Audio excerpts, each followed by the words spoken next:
Hey everybody, I think we're live. How is everybody doing this week? I hope this week's been good for everybody.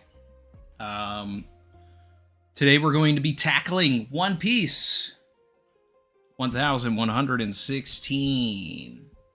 Okay, will the message continue? I imagine so. Let's see. There we go. I've got everything set up for the page numbers. We're gonna dive right in. Well, actually, hold on. Let me make sure that Discord knows that we're live.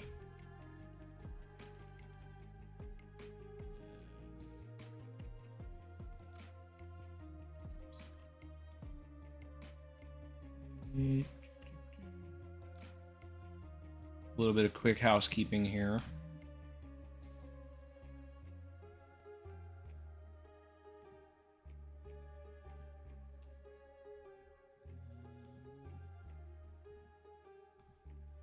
Discord. Everyone. Live. Okay. If you guys don't know, we do have the Discord. The link is in the description, and I update in there every time a new video goes up, or we are going live, even if it's on a different platform like Twitch.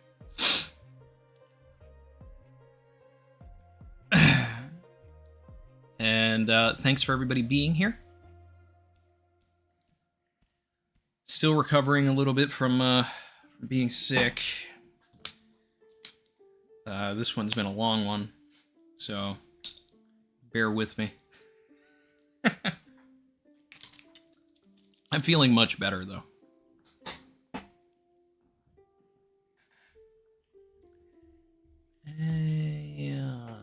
Yes, happy Pride, everybody.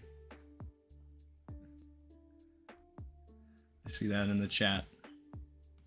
Love our community. Love it. All right. One Piece.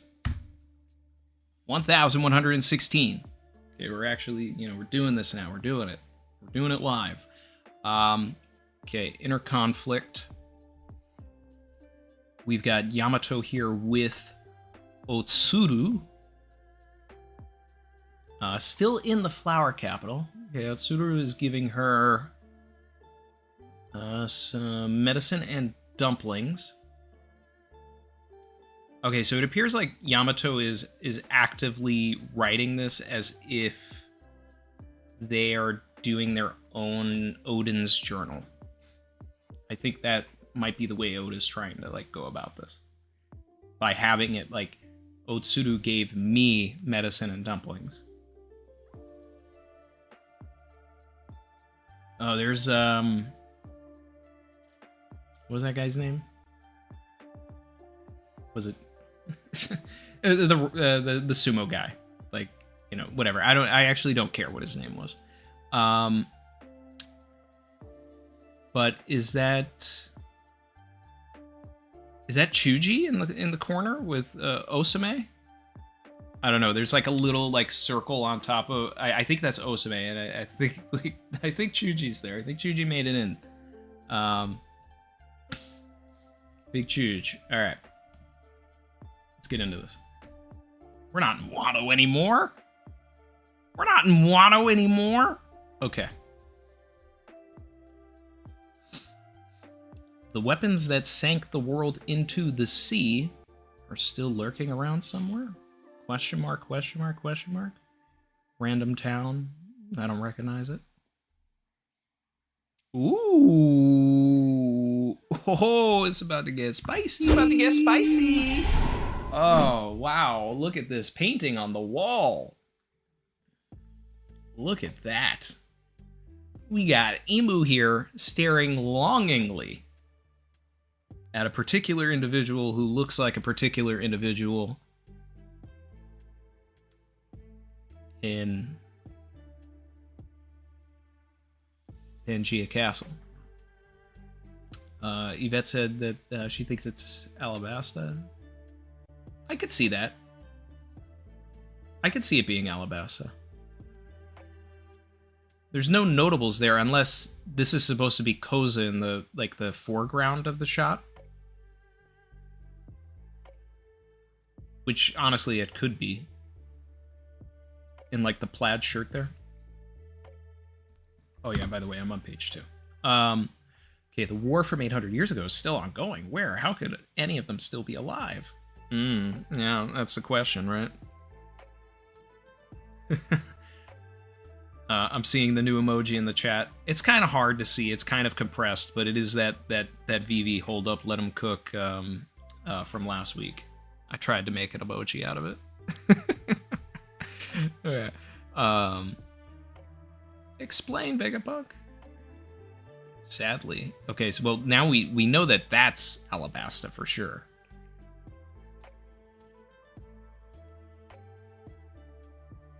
Ooh, Igaram. Okay.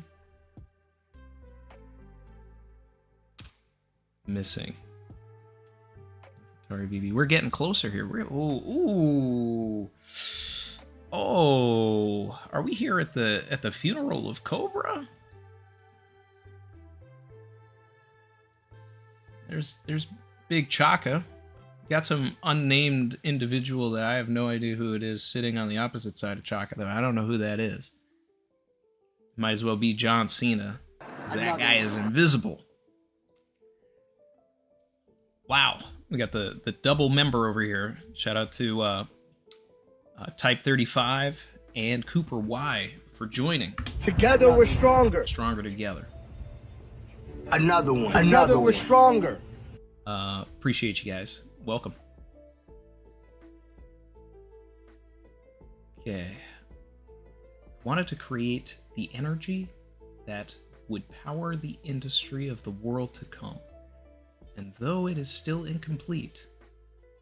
Okay, now we got a close-ups of Chaka, and I don't know. The panel in the corner seems like a wasted panel because it's like just text and then all white. I think this could have been one big panel of Chaka. I don't know about you guys. But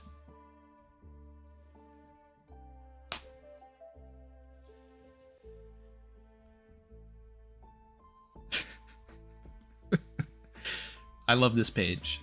I love being back in Alabasta. I love being in the tombs. It's sad. It's necessary. And let's move on to the next page.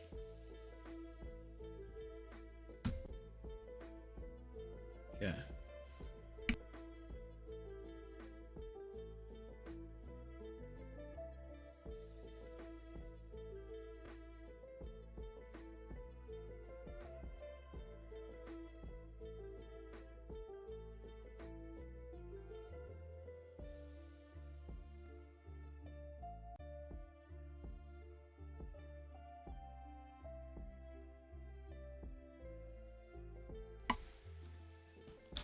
Okay, so we got Vegapunk here. I have at last reached a practical stage of my life's work.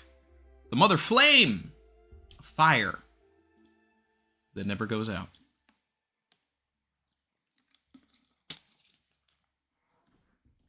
It is an energy source that will one day in the future enrich the lives of people all over the world. Unfortunately, one little piece of that flame has been stolen.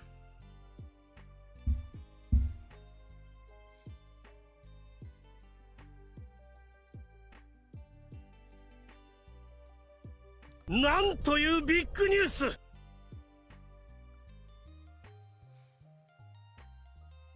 are you telling me that what happened to Lucia is just a little piece? It's a taste. It's just a sample of the the sun in the power of your hands. Imagine if they had the entire flame. Okay.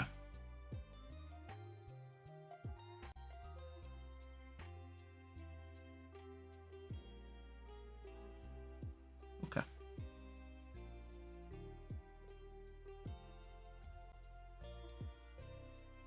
Fault of this lies entirely with me. Cipher pole is in the center of the island.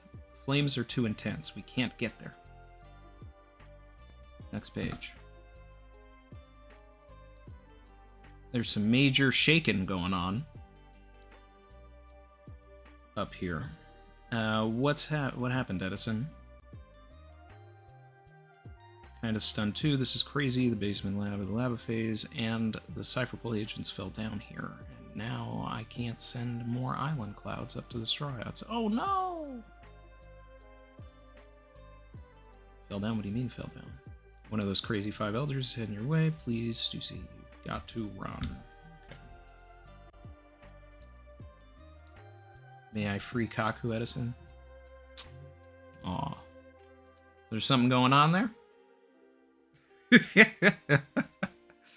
They might be punished for their actions. I won't let him go after the Straw Hats, and I know the first thing he'll do if he's released. I get it, Stussy. I'm sorry for putting you through this. He was a friend, wasn't he? I'm sorry for making you betray that friendship. But you still went ahead and saved us. I know you wish you could have been true to both. That kind of inner conflict is a calling card of humanity. See, muddying the waters, Oda's showing this. And I'm glad that actually Oda is addressing this in the first place, because that's always been one of my key issues with Stussy in the first place, is like, she really seemed like she loved her job during Whole Cake Island. Like, she was like all about, hey, I'm about this world government life. And she was. Oda's addressing it. She really, you know, she fell into her role and she made it work for herself. But she never switched up. So Stussy's a real one. Anyway, follow your heart. Do whatever it takes to survive, I will. Okay. Ooh, I just saw one of my goats, King Elizabello, on the bottom of the page. Alright, so we're back at Kamabaka. We've got Moda filing into the, you know, the RA here.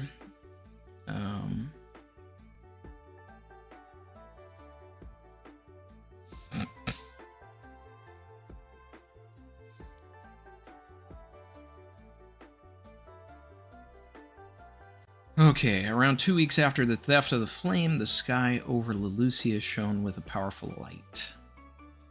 Okay, we getting into this? We doing this? Okay. The kingdom vanished without a trace, according to reports. West of Lucia, as far as I know, it never existed. Anyway, after that was when I observed the first signs of worldwide earthquakes. Okay, so now this is interesting, because we're transitioning to Komil. If you'll remember, Komil and Moda, the Milk Girl, were part of Ace's cover story. So now Oda is creating a thematic through line by showing us Moda, then Komil, the Vice Admiral, and then back to Moda. Haven't read the dialogue, but I can see what he's doing. Anyway. As a scientist, and with utmost pride in its development, I can tell you this. So, Komil is commenting on what happened to Lucia, considering that that island would have been in his jurisdiction as a vice admiral of G2 base.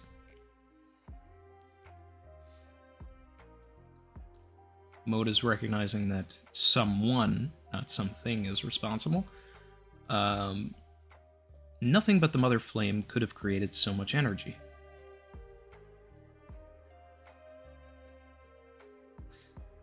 Why does Elizabello still have Dagama around? He, like, totally betrayed him during the Colosseum. I would not keep that snake around. But his throne is is excellent. I don't know if I've actually talked about this, or if I've had an opportunity to talk about this, but Elisabello is one of my favorite characters from Dressrosa. Like, I don't know, I just like the guy. Lucia's gone? Not to my knowledge, Majesty. Not to my knowledge. Is this guy an op? Is he working for the other side? Because he is drinking the It Never Existed Kool-Aid. Oh no, he's just... No, this guy's just uninformed. Anyway. The flame that I created was used to activate an ancient weapon. Okay, confirmation that what we have been saying, that this is... You know, I mean, I'm sure on the next page we'll find out that it's Uranus or something, but...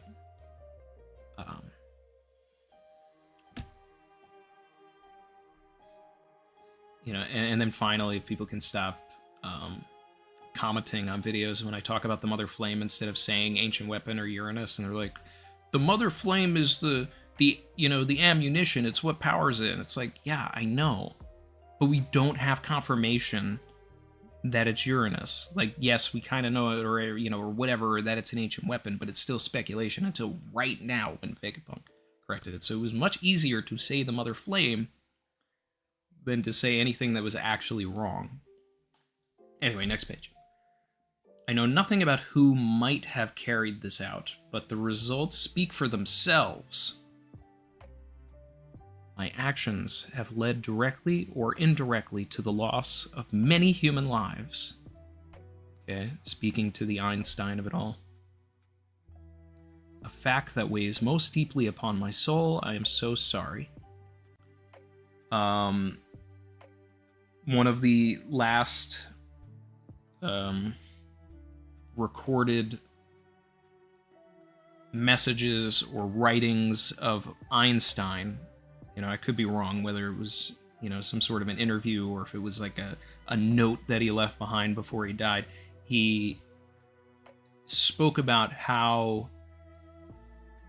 guilty he felt with his theories helping create so many weapons, you know, such like the atomic bomb and everything.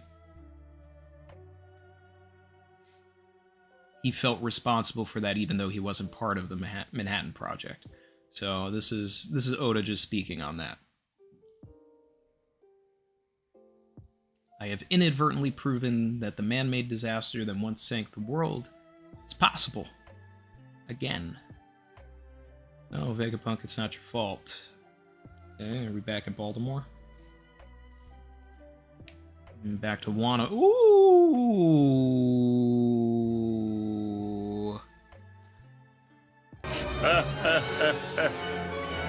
久しぶりだな.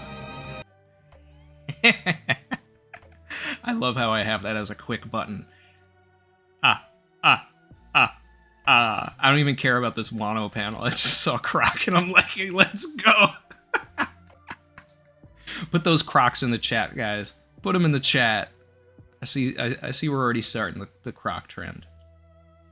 Okay. What does that mean? Pluton is shh. So we say Pluton, and then someone's ears just perked up like, somebody say Pluton?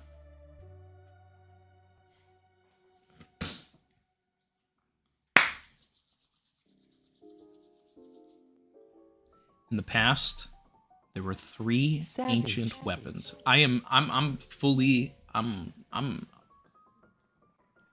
stretch out my back here. I'm gonna turn the page and Crocodile's not even gonna be there. But I'm still gonna ascend. Right. Next page. Oh, I am locked in, Barry. I'm so locked in. I knew it. I turned the page and he wasn't there. Oda, come on, man. But you know what? I do have to say this.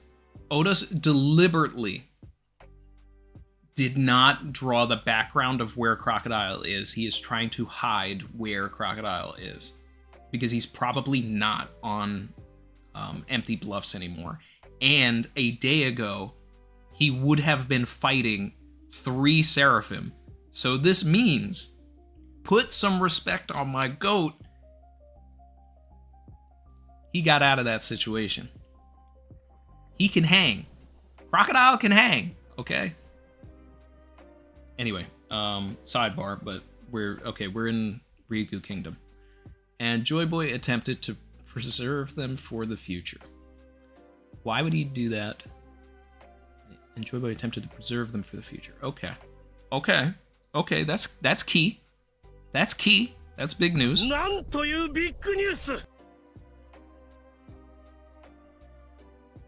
Okay, we're getting into the prophecy territory.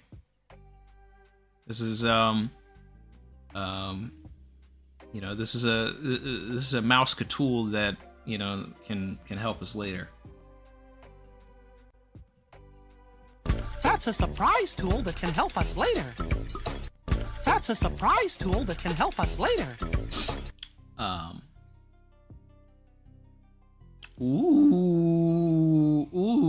this speaks to agenda.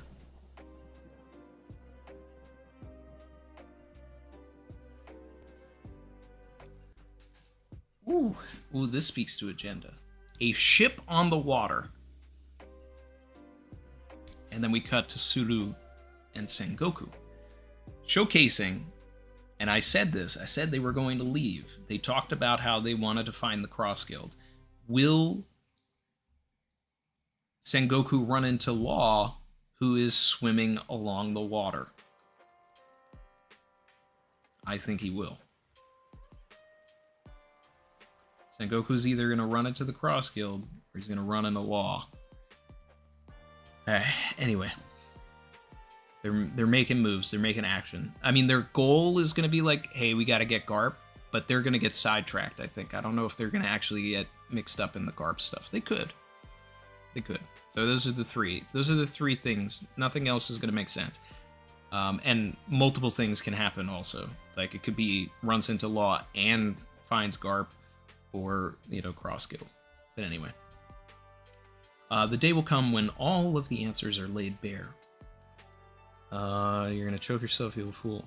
And I warn you, that moment will happen when we reach the very precipice of the world's drowning. The Void Century is ripe with mystery, however. And then we're at McDonald's. There are some who have learned the truth. Okay? Who we talking about? Whoever we cut to on the next page is gonna be sus. So when I change this page, whoever we see after this, whether it's Dragon, if it cuts to Rayleigh, if it cuts to just random person, it might mean that they know the truth. Alright, let's see who's on the next page.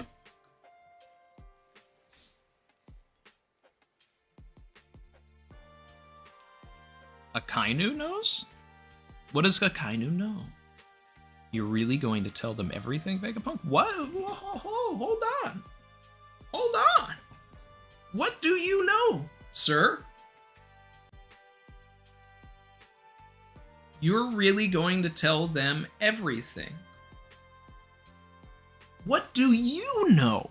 How do you know he's telling them everything? I mean, is this a situation where when you become, Fleet Admiral, which is kind of like President, that you just get, all of the confidential materials? Yes, aliens exist, sir.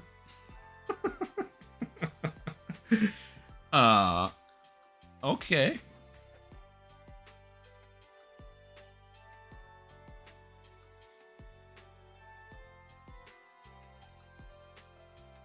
King of the Pirates crew.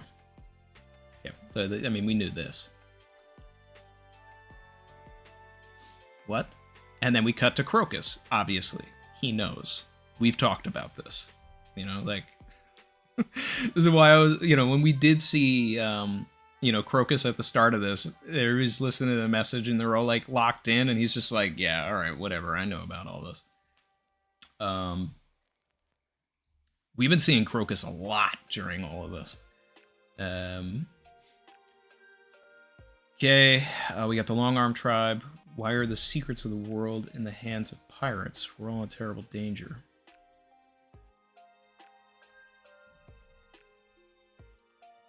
Weird thing to go to them after that. But maybe it won't be weird if we find out that the Long Arm Tribe had something to do with something, you know, centuries ago. Alright, next page. York! Hey, wait, that doesn't make sense, Stella. How did you know I stole the Mother Flame from you? Oh, York the rat. Alright. York is responsible for Lucy. York's gotta go. Nope. Nope.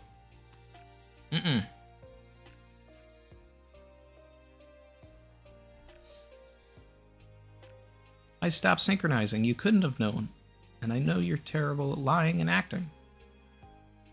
Doesn't matter. Smartest man in the world. Being smart. Doing it. Shout out to Growth Stocks. I see the super chats there. I'll get into them once I'm done with the read. I appreciate it. Thanks. Okay. You were truly shocked when you found out. York, is this all you're doing? You received the information about Lucia and then observed the data? What does that mean? When? The timeline doesn't add up. Do you know about the government's response? But if that's the case, I've been wrong all along. He wouldn't do anything as tepid as just hiding the transmission transponders. Okay. Shai Halud has appeared.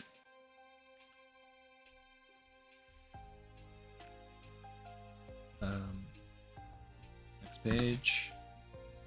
This is a good chapter. This is like one of my favorites in the past couple. 5 elders.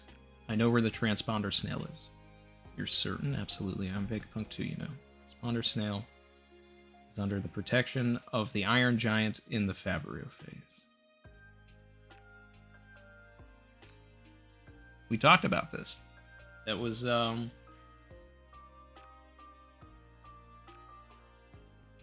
yeah. Brandon, was that you who brought it up? Who brought it up? We did talk about this at 11:15. It was mentioned, like, when,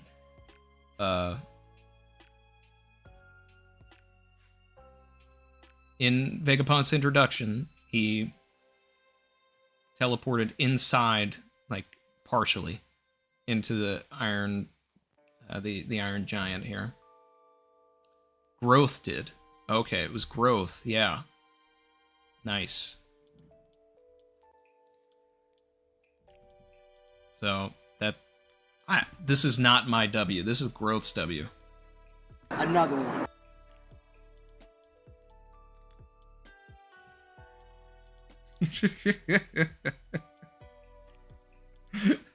That was for Growth. I mean, immediately when Growth said it last week, I was just like, ooh, that's good. That's good. And I said that someone cooked here. And because it ties to the beginning of the arc, so you have like the bookend of all of it. I still was like, I really would prefer that he went somewhere else with it, but I acknowledged it as like it's a great theory. Great theory. All right.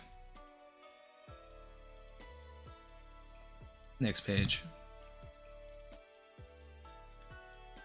When they learned all the true history, why did they drift apart without telling anyone? Why didn't they act on it? See, okay, now we're getting into the right questions.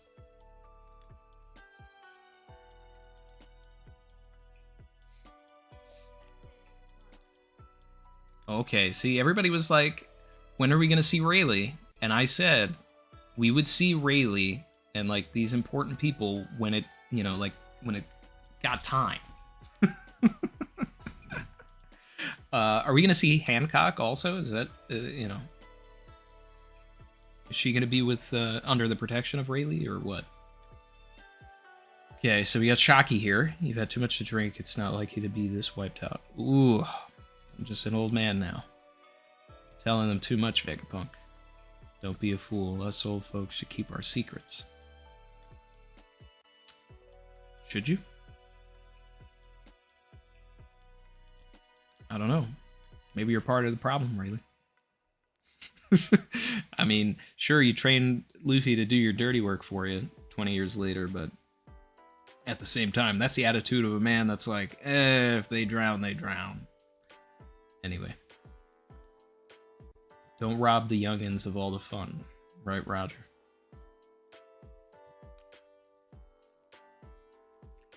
This man is lit up.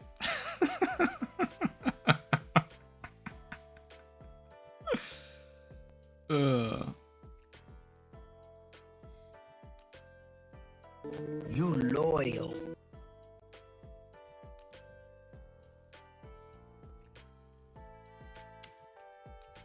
Alright, so this was a densely packed chapter. It was fire. I'm upset that it's like only 13 pages.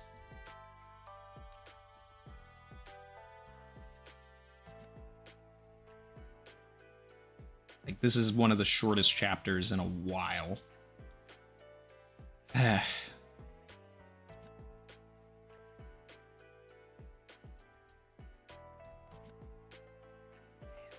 was so ready to, like, hit the next page, and it's just like, no, to be continued.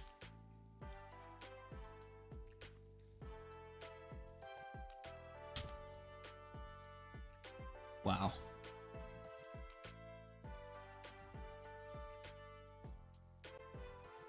This is great, though. Shout out to Daxaki in the chat. How's it going, my man? Shout out to Maxo, member for 36 months, said, Rayleigh saying this almost guarantees in my mind that Vegapunk's message is getting cut off soon. Yeah. And as I've been preaching, this is you know... You know what, actually...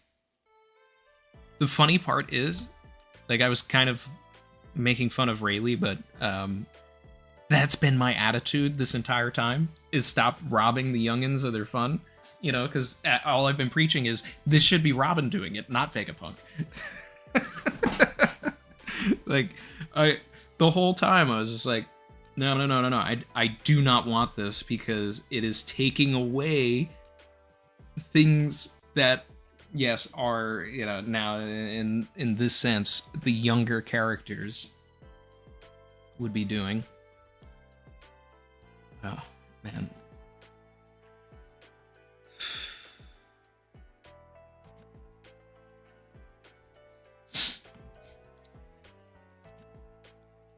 Dak said, Robin better be the one to say the ancient kingdom name, I swear. That's all I want. That's all I want. Like, if Vegapunk says it, I'm gonna be mad at Oda. I do not want Vegapunk. That is, like, that is her inherited will from Clover.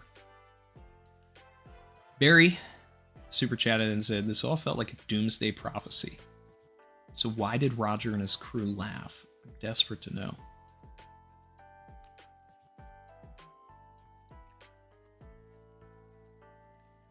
I mean, I've always tried to...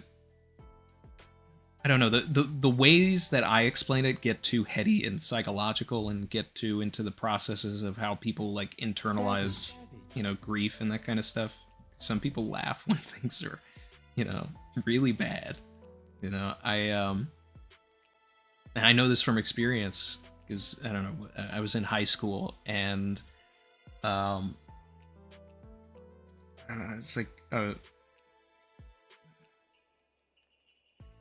it's with a bunch of friends, and for whatever reason, some kid, like, threw one of those, like, plastic Halloween spears, and I went to duck, and it hit me in the head. And I had to get stitches in my head, but I was just, like, bleeding, and, it took a while to get to the hospital, and when I got there, it was late, and I found an entrance that was locked.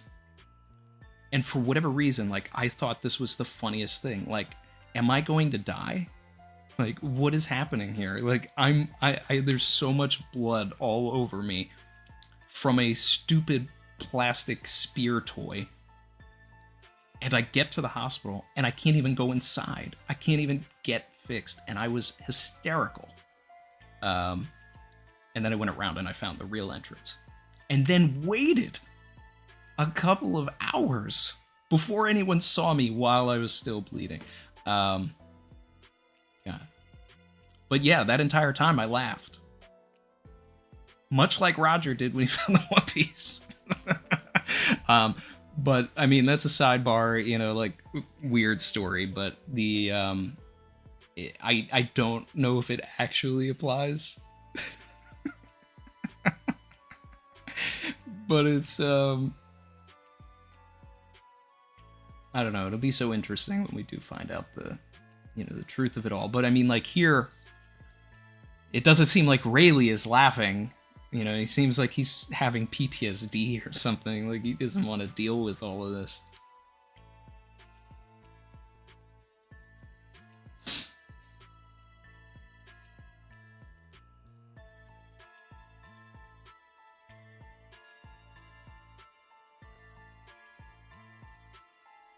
Barry said that's late night stream stuff, but yeah. Yeah, it is. Adamisk Superden said, Vivi caused the rain, Lily flooded the world. Hey, look, you know I preached that Vivi started the rain. So, and I mean, there's still, you know, there's some good evidence to some of that. I want to shout out to Growth Stocks with his earlier super chats. Said, the Mother Flame first appeared on the Moon City Burka. This is their theory. The island over Lucia is the Emerald City, a more advanced version of the Birkin Island with area. Chapter 555 Hard House has a paper showing that they can recreate sunlight, rain, lightning, and he also had a flame in a balloon, similar to the symbols on the moon. I think that was chapter 555 also. Because we were talking about that pretty recently. Growth supered again and said, in the anime, the island over Lucia also emits a green color. It's possible the Birkins had the Emerald City and the Shandians the Golden City. So I think this is interesting, but I actually feel like the Emerald City... What I want for the Emerald City is that Alabasta was the Emerald City. So, and then whatever happened, it dried everything up. Because if you remember, when they get to Erumalu, Vivi says, like, this used to be, like, a very lush area until everything got dried up. So what's to say there weren't other parts of Alabasta that were also lush and got dried up? And, you know, could that have been a punishment for Alabasta? Was Alabasta not always a sandy kingdom? And then, you know, because the following arc is Jaya, where Bellamy even mentions the Emerald City in the first place. So it's fun if Oda had a plan to reveal Alabasta as the Emerald City, but set it up with Bellamy's dialogue following the arc where that would actually take place. So now, granted, exactly what you're saying works on the opposite side, because if it's something related to Skypiea, and we know that Enel is from Burka, then that could be a case as well. But then, again, would two islands be in the sky? Like, if Shandora shot up, and then also the Emerald City is in the sky, that might be...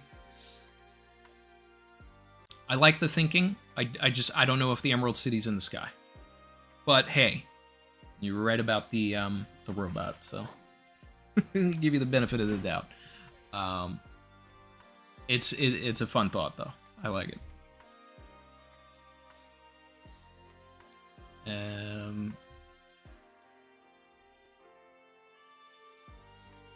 I hope Growth is still here to hear all of that, and I didn't answer him too late.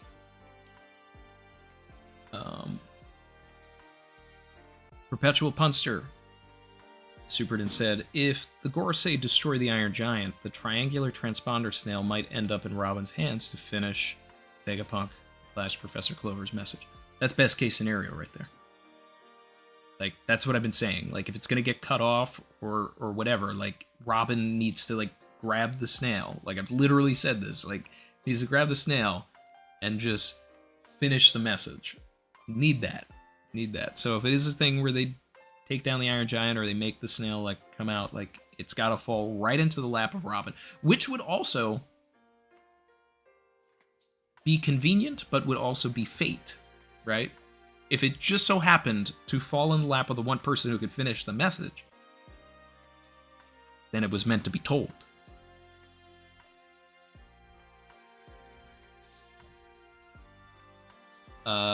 Brandon King Superden said, I love the morality stuff. Obviously, Roger and Rayleigh trusted in Luffy. But the fact that they said nothing, love the moral gray. Rayleigh definitely questioning that choice. Oh, absolutely. Absolutely questioning it. But, you know, I don't think that they, in that situation, even had a choice. You know, it was a situation where they just kind of had to go along with it, because if it's a prophecy and it's just like they're too early, what can they do? You know? I guess if they were too early, they all could have went to Toki and said, hey, can you send us 20 years into the future? But, you know, that's a loophole and plot hole for another time. Or maybe it's this time. Maybe this is a question that needs to be addressed. Hey, Odin, doesn't your wife have the ability to send us into the future? Well, why don't we just do that? Roger, you still got a little bit of time left, right? So now I need an answer to that.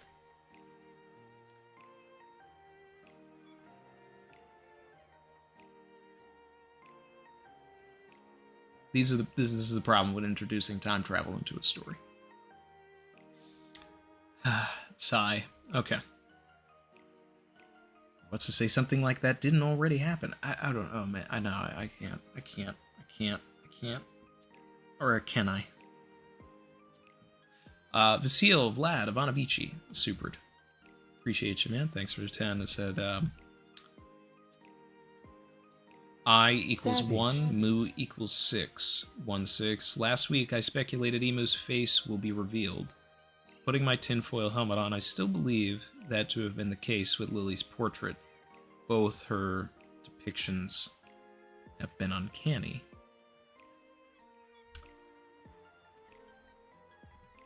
I don't know if I'm big on the Emu is Lily train personally.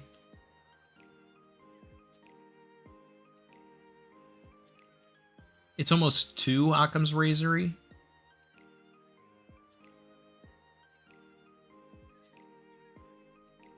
I mean, Oda does, like, tend to avoid romance in the story a lot of the time, but it's like, I would love it if it was a thing where it was just,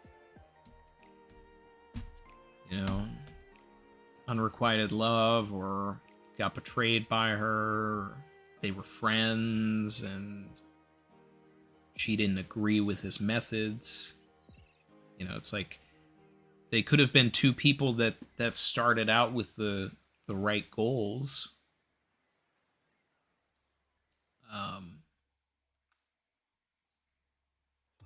But then, you know, something happened and then they drifted apart, and then it's kind of like a Padme and Anakin thing. But, you know, whether it's platonic or not, you know, it's just like you're going down a path I can't follow. You know, like you're on the good, and then suddenly you get corrupted by the dark side, and I could see something like that.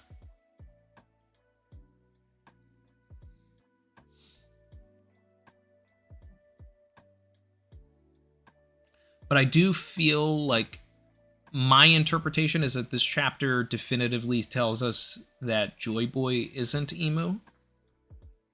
Not that I was big on that either, but, you know, I know that's been a popular theory as well, like that Joy Boy survived for 800 years and he was the one that got corrupted. Like, you know, like that's very Anakin, right?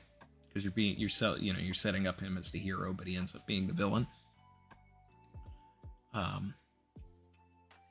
And matter of fact, the last chapter kind of the last couple of chapters definitively say that for me as well, because Luffy has Joy Boy's fruit anyway, so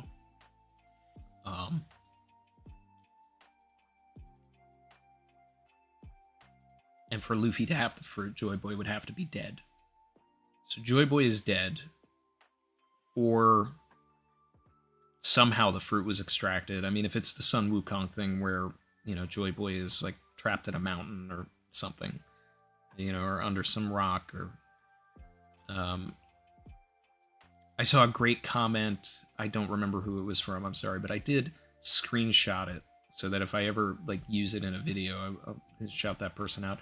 But anyway, someone said like someone commented on the last video about where I talked about Joy Boy potentially being a monkey mink to tie into, you know, my long-running theory connecting Sulong, the Tamate pills, and, you know, Hodi's transformation and all that stuff. So, like, if Joy Boy was a monkey mink,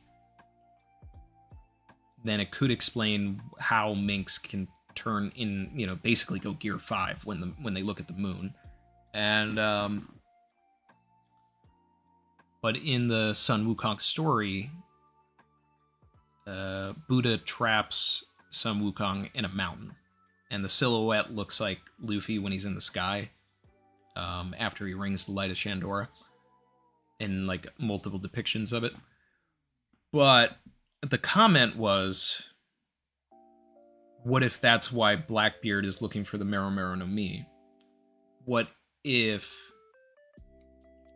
Joy Boy was petrified by the Mero Mero no Mi? And Blackbeard obviously knows more than, you know, we're led to believe. But if he's trying to, like, unearth or bring back Joy Boy or something, like, in some kind of, like, crazy cyclical twist of, like, Blackbeard, you know, like, doing something for the good of the world, in some weird way, there's an interesting element to that.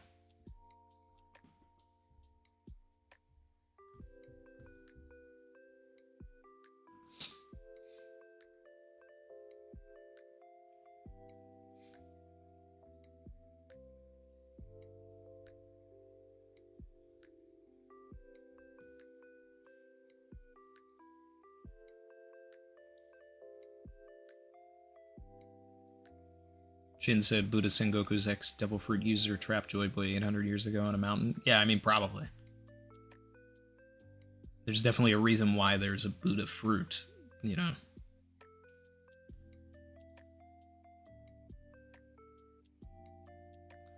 That said, so how does the Obi Obi no Mi fit into all of this with the treasure of Marijoa? The Perpetual Youth operation. I mean, I still feel like it's a situation where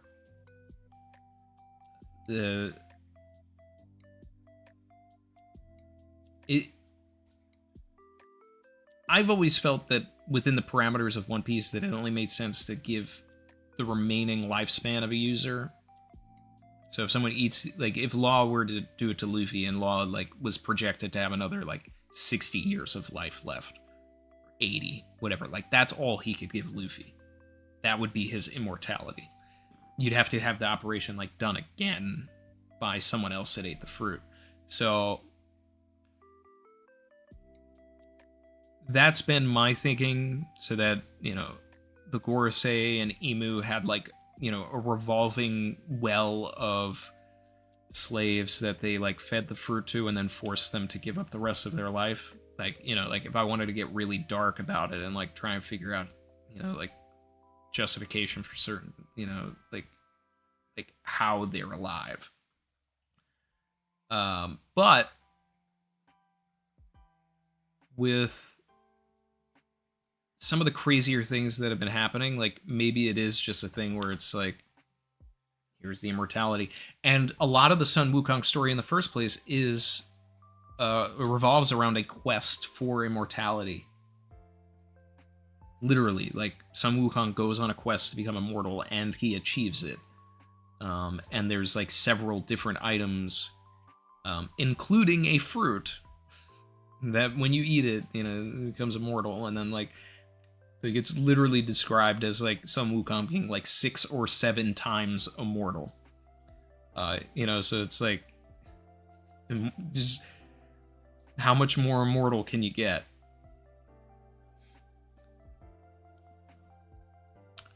Prophet said, I think Sengoku and Suru go for Garp.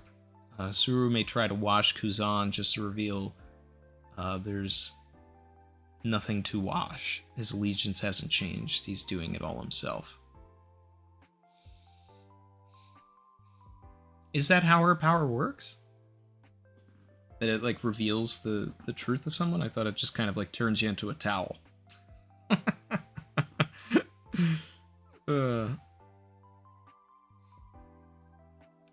Alejandro Salas, member for 12 months. Like D-Stream, like D-VOD. Oh yeah, I haven't said that at all this stream. Let's get these likes up, guys. Where are we at? We've got about 200 more people in here than we have likes. So there's 300 people and a little more than 100 likes. So let's see that go up. Unless you don't like this.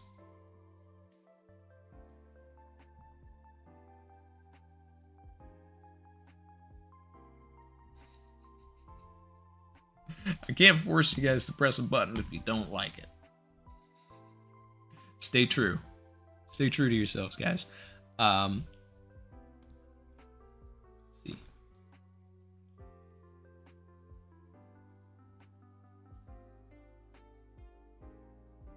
Barry said, end of analysis, engagement, comment, suggestion, hashtag Chaka can do it. He can do it. It's only him. It's only him.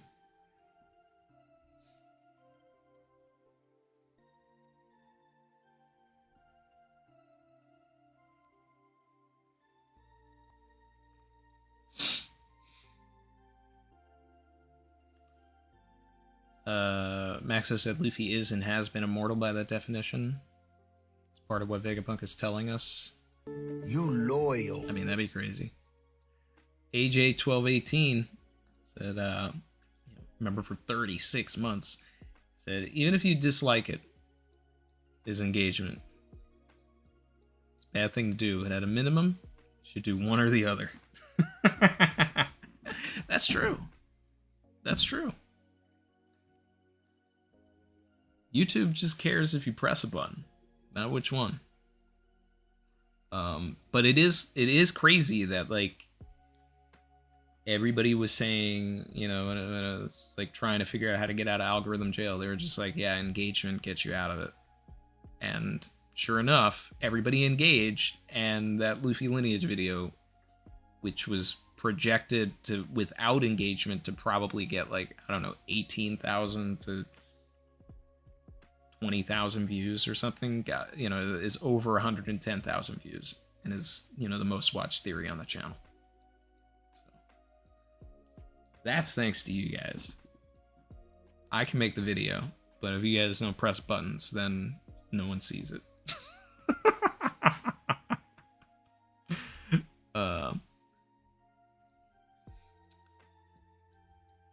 King J said, Randy, the Lily photo panel is actually a tomb.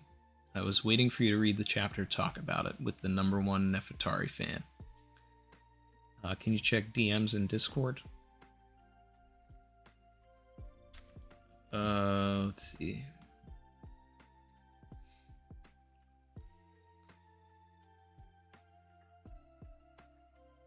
So King J said, bro, looking at the Lily image, it actually looks like the same funeral pictures Oda always draws. So King J's theory is that Imu's garden in Pangaea Castle is where Lily is buried, and this panel shows her tomb.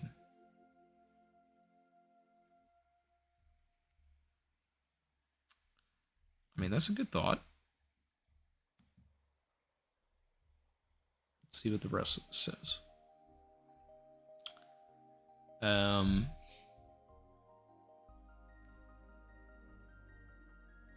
He said, I was talking to a friend of mine, DPR165, and he pointed out that every time we saw a giant photo like this, it was a tomb. It's even crazy that in this same chapter, the Lily panel was followed by the same size photo of Cobra, and it was indeed a tomb. Yeah, you're spitting. And then you have photos of Cobra, Scarlet, Sindri, and Odahime. Conclusion, Cobra mentioned that no one has heard of Lily's name in written records. Okay, so before I read your thing, I'm going to jump to probably where you're going to start going. Meaning that if there's no written records of Lily, that means that she could not actually be interred in Alabasta, because there would be written records of her in the tombs. But then, how does Cobra know about Lily? King J goes on to say, so right below the frame photo of Lily lies her tomb. Emu either body swapped her or the body is still there. Like Imhotep and Nefertiti's story.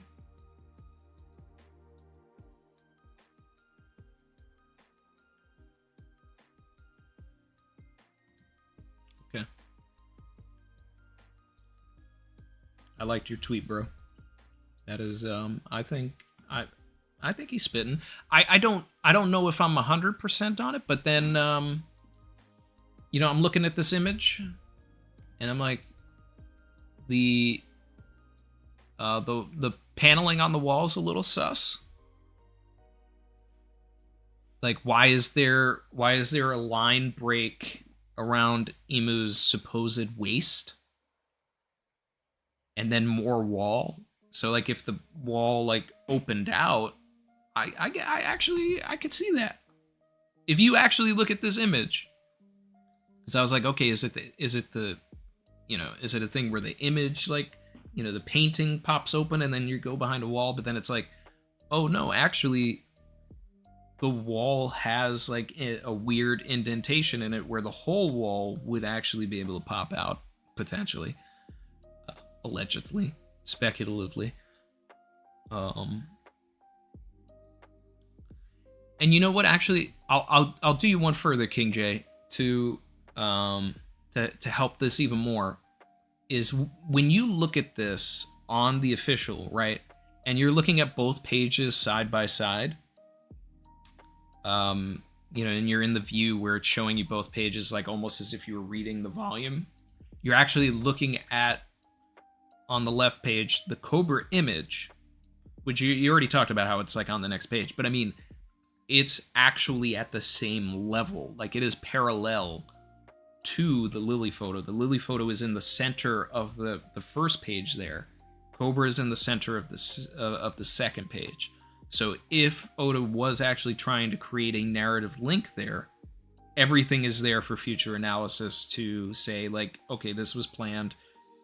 There's more to this here. Lily wasn't buried at Alabasta, which actually, most of my thinking and theories anyway was that Lily wasn't buried at Alabasta. My thinking was either at Amazon Lily or more likely at Wano, something like that. But here,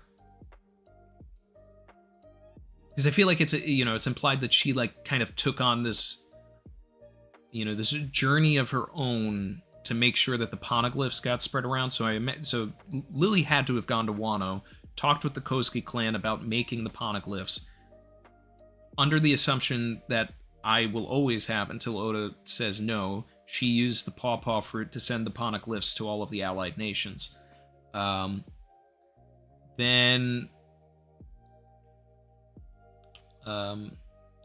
no, it's not that she would have been buried at Amazon Lily. I think that Amazon Lily was named after her, though. And then I could see somewhere along the line Emu, like, getting her body, yeah. Beating her. Could it be a swap? Maybe.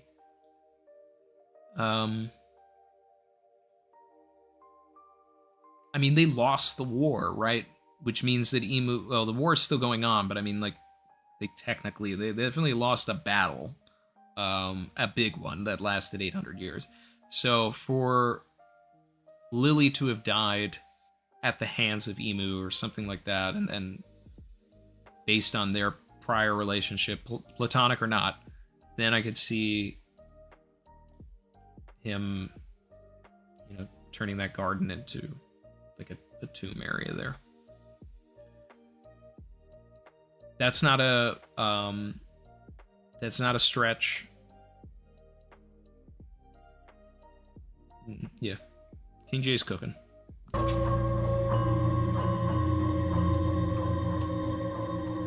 Someone cooked here.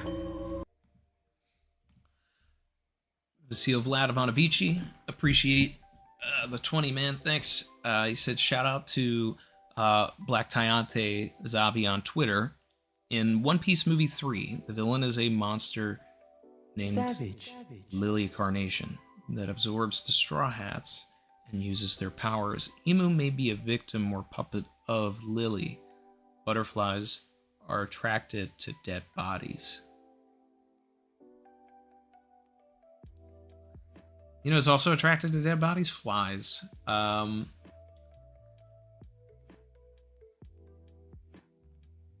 You know, it's funny you bring up movie 3 because that one is... I've always thought of movie 3 as like one of the worst movies. But I think I went back to it recently. And I was looking at some of the stuff and I was like, you know, there's some interesting elements in there. I mean, you know, that movie has some really good Saji and Zoro stuff. And I also really like the outfits. Like they Toei went through and like instead of coming up with their own, like, you know, they went to like color spreads and things like that and pulled some good drip. But was that, I don't remember that being the guy's name, like the villain. Was that really the villain of that? Okay. Movie 3. Looking at the wiki for the Island of Strange Animals thing.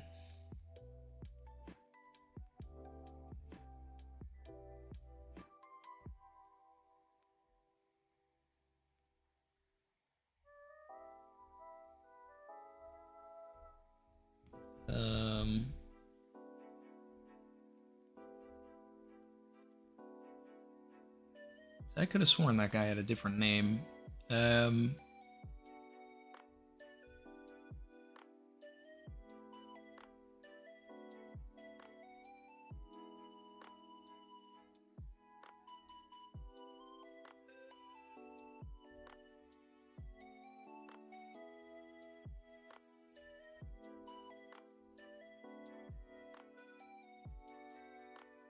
Count Battler is the guy's name. You know, and he was out there with General Hot Dog. So what are we thinking about, a different movie? Villain is a monster named Lily Carnation. Do a find on the page here. I don't remember.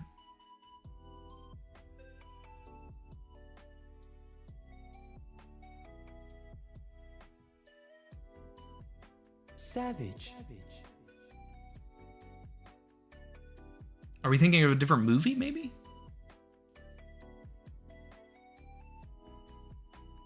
Because movie 3 is the one with Chopper, and then they fight the Count Battler, who turns into a like some weird creature. I forget what fruit he has.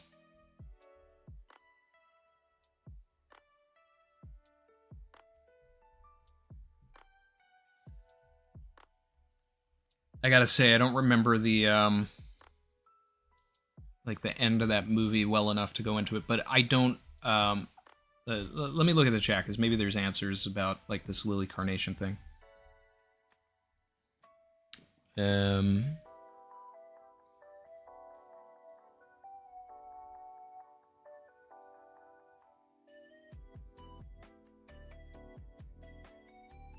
Brandon answered. He said he's talking about movie 6. So he's talking about Baron Omotsuri. So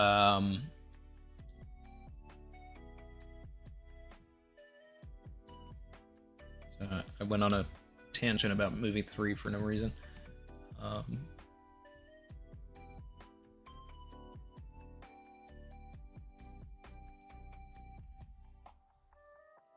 Yeah, okay. That's right. So,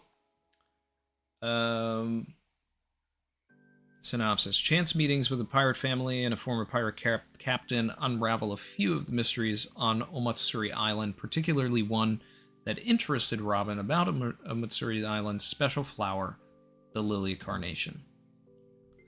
Lily carnation has its own Wikipedia page from movie 6, monstrous plant, and is the main antagonist of the 6th movie. Okay, I'm starting to remember this now. I have not seen movie 6 since... Let's see, what year did this come out?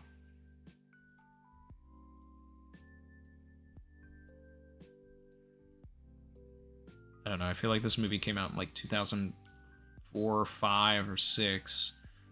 And,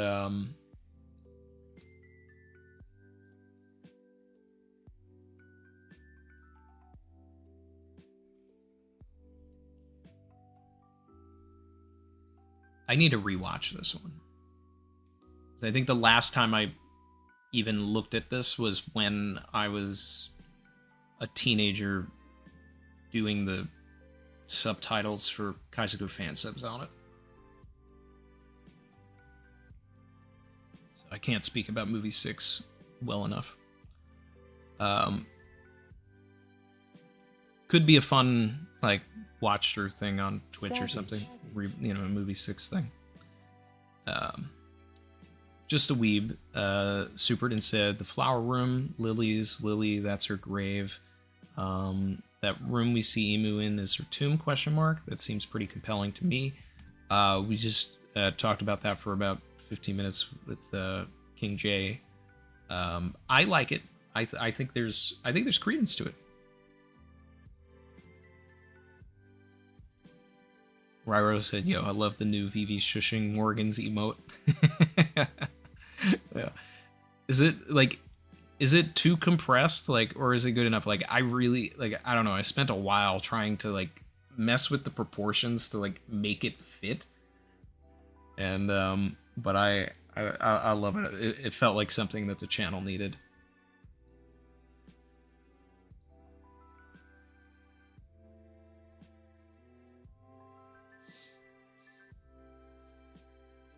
Luffy D. Joyboy said, do you think the portrait that fell from St. Brice is related to the Void Century? No.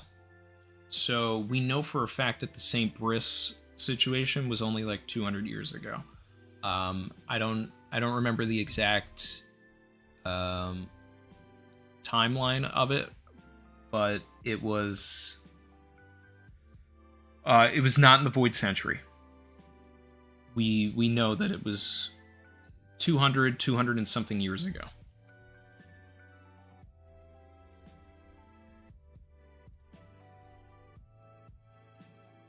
But it's a great thought. It's a great thought. Because there was a newspaper or something attached with it, or Robin knew the information offhand. I remember I was looking at that pretty... Yeah, okay. 208 years ago. I just looked it up.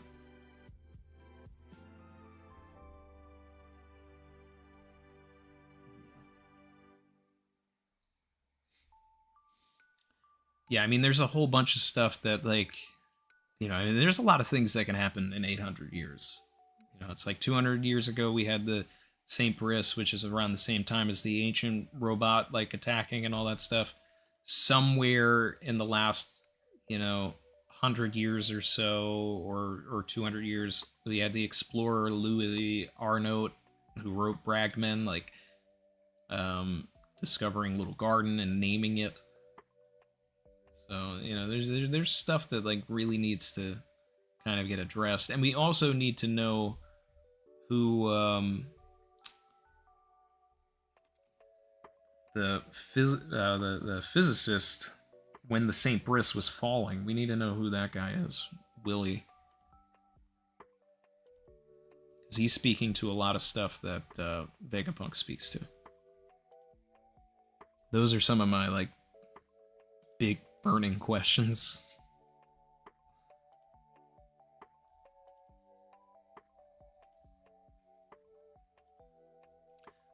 Gross Stocks, hey, appreciate the super. Were you around when I like read your other supers and like went through everything? I hope so. Gross Stocks says the light above Ennie's lobby is caused by a giant sunflower. Chapter 738, the Smile Factory is using a sunflower to grow smiles in the underground darkness. 738.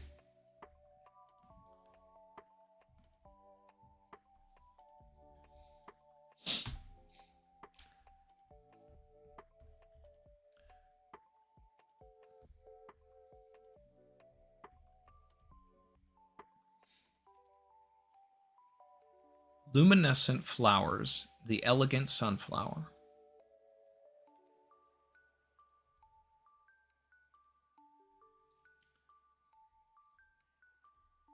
I love that you like are drawing attention to something that I didn't think much about. Like that's the cool part. Like you've got some some really like interesting and out there takes, and I love it because it's like I'm looking at 738 right now, and the inside of the Smile Factory, yeah, it is not lights. It's like this, just growth factory with everything being shined on by flowers that are giving the light. So it's like flowers are supposed to be receiving the sunlight and growing from that, but here the flower is the power source and the energy that is making everything else grow. Now, whether that ties to Ennie's lobby, that I think is a little too crazy. I think it's easier to say that like the awakening of Kizaru's fruit did that and created the the perpetual light, or if we come to find out that like something with the ancient weapon does that as well. But then why wouldn't the whole world, if it flooded, be covered in perpetual light as well? So we do need an explanation for why Ennie's lobby is always light. But it also could be a reference to just weird things in the Grand Line. Like it may that may be something that Oda never touches on. Because it's like Alaska like has perpetual darkness for like a couple months. Like they don't like the sun just like it's just always dark. So it's like it's not out there to say like maybe there's just a part of the earth that always sees the sun also. And that was there, which could and now that I'm saying that, that's a great place to like put an ancient kingdom. Like if it's like because it's basically like the sun god is always blessing this area. So it's like being favored by the sun. So you're making me think about other things that are like kind of coming up with new interesting connections based off of what you're saying, which is also like that's that's the fun part of it too. Anything can happen in One Piece, but so we can't rule out anything, but that's a fun thing. Yeah. Oda's got so many wacky things in the story.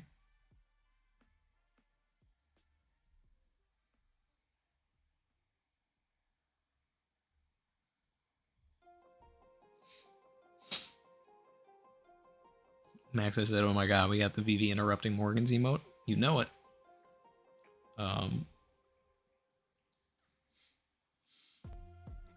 Shout out to Amano Moon for drawing that on Twitter.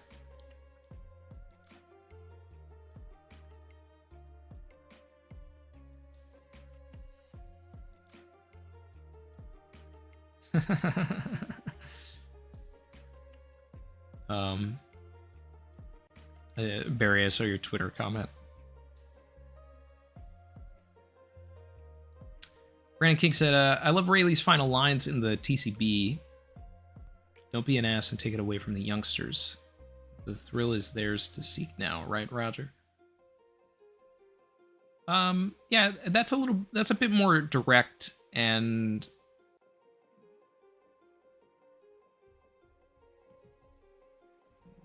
take a look at this last page again.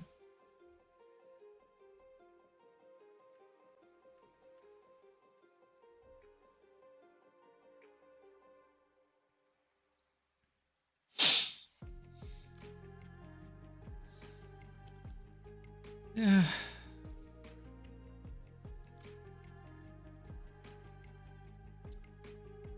Both work, but it's you get two different elements out of each. So if you read the official, you're kind of like, why doesn't he want to say all this stuff? And when you read the TCB, it's like, okay, like, you know, he's playing the game. So it's amazing how, you know, you can switch a couple of just words around and the interpretation switches.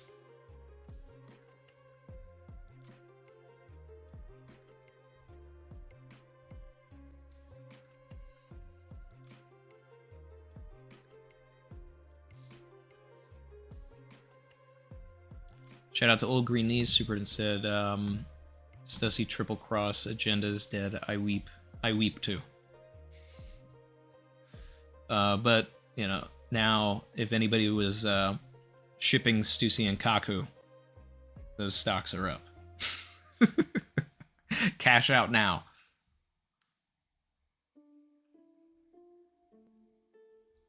King J said, the BB Morgan's image gives me that just let him cook vibe. That's what it is. That's the whole point of it. It is. Oda gave us a meme. We appreciate that.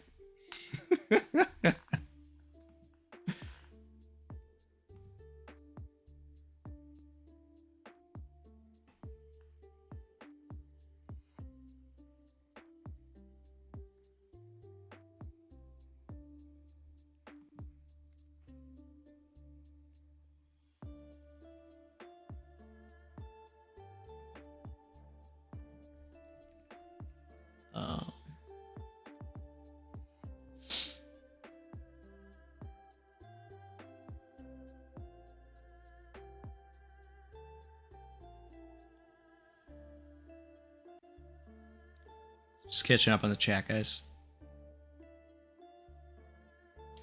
Miles said, or maybe Lily equals Joy Boy. Joy Boy was Joy Girl.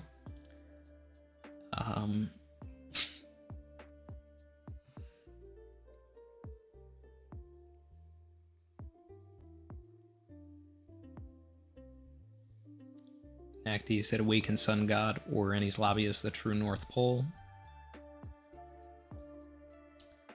King J said, can the original mystery power source be the One Piece? Vegapunk said, one piece of the Mother Flame was stolen. It could be a hint from Oda. Then again, the giant robot waking up counters the idea.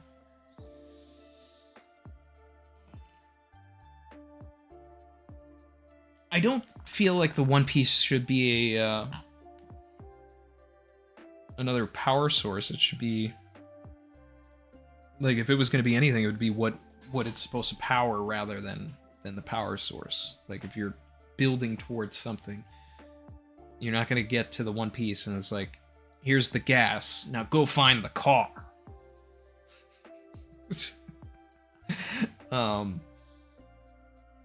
But hey.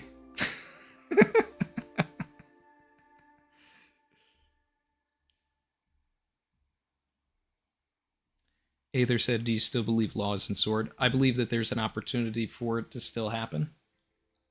I don't think it's completely ruled out. But I'm also interested in the idea of Law joining Cross Guild or being sent to Impel Down. But there's also there's a narrative line connecting Law and Sengoku, obviously from Dressrosa and through Corazon, but also in this saga. And now with Suru and Sengoku on the move and swimming in the water, it gives them an opportunity to run into Beppo and Law swimming.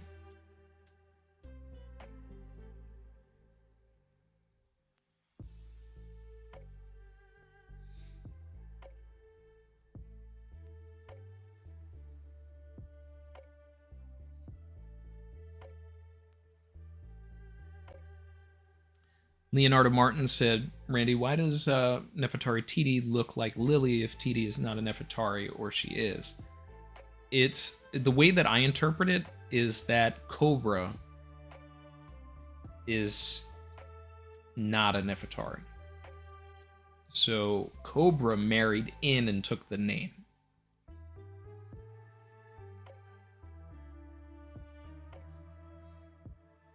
That's kind of what it is. Like, he's someone that just kind of came into all of this and studied up and picked up the slack and asked the wrong questions, the right ones.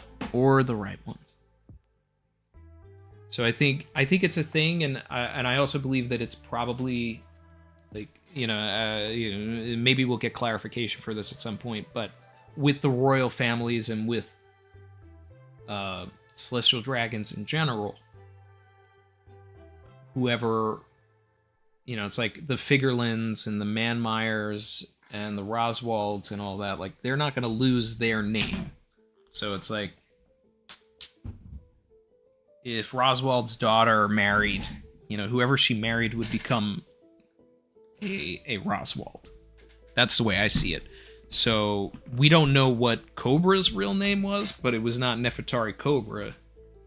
It was something else Cobra, and then he became the king of Alabasta and had to carry that name.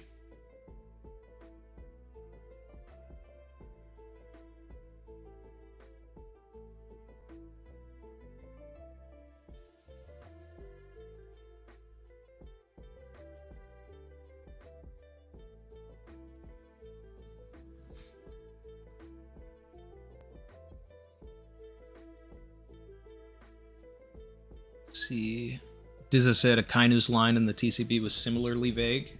I do want to know what that was, if anybody remembers.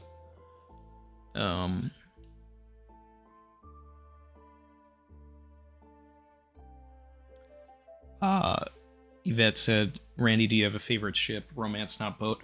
I don't necessarily, it doesn't matter to me whether we get romance in One Piece or not, but I'm a Vivi Luffy shipper for Endgame.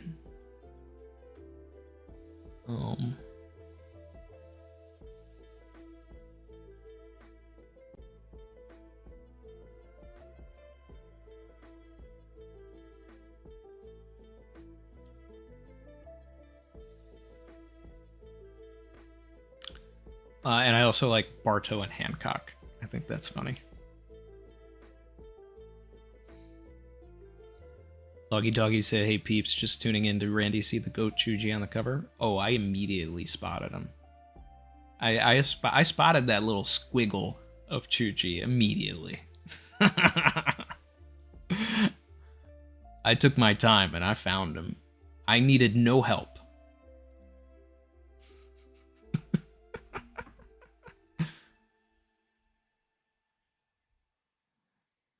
Volkazard said, so Alabasta is a queendom? Yes. It is a matriarchy. Exactly. Random said he could have just been a regent. That's probably why he has no fear to ask anything, yeah. Neptune also married into the family, that's right. Because he explained, like, he didn't really know, much about everything when he was talking to Roger and all that. So this is something that has been set up multiple times in the story. great reminder with Neptune.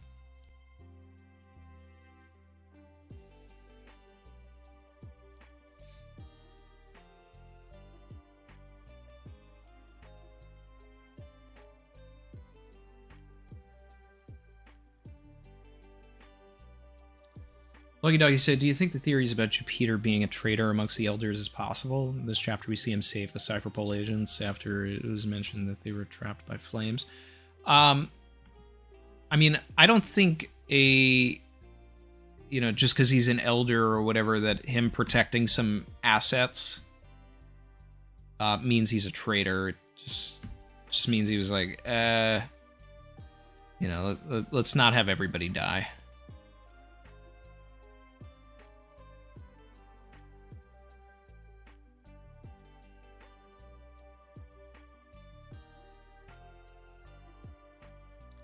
But that actually wasn't my interpretation when I read, so that's also interesting. My interpretation was that he was rampaging and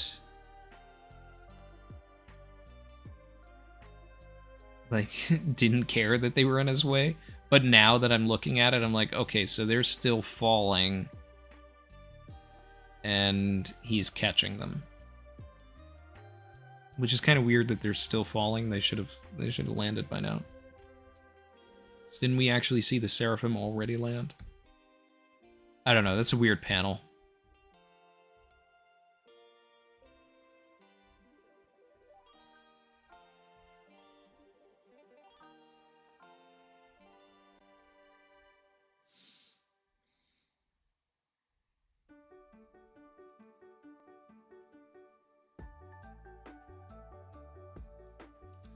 Kainu says, you're going to tell me everything, Vegapunk, instead of how much do you plan to tell them. That is completely different.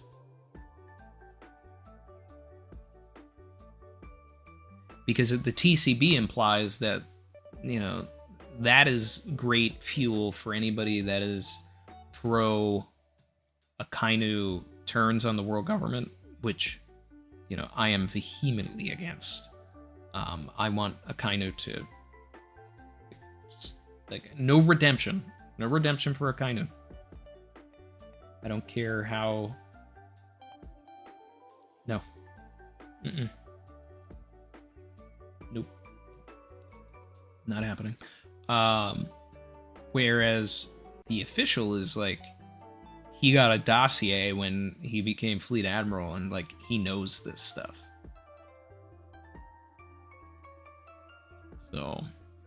two completely different translations there. Two completely different interpretations.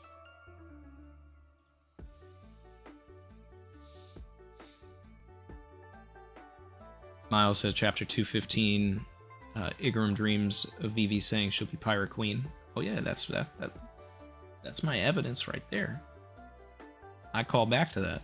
If anybody needs me to explain why, like it's right there on the page. It's in an actual chapter.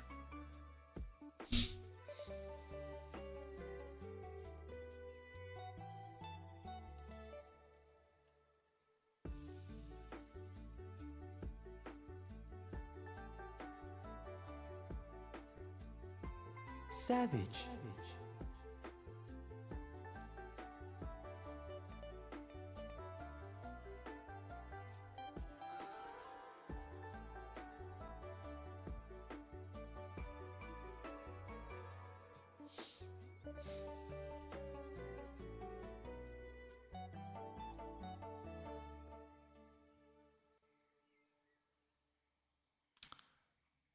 Django in full body, that's a good ship, Maxo.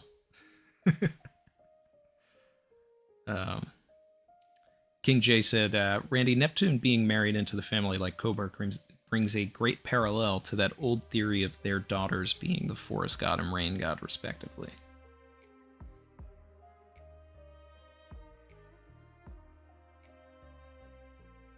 Well, let it be known that no one was ever talking about Vivi being potentially a rain god before I started preaching that Vivi started the rain in Alabasta. There's definitely connections to Vivi and Shirahoshi, and obviously there are connections because Imu only had 4 photos: Luffy, Blackbeard, Vivi, Shirahoshi. So, right there. Luffy's the sun god.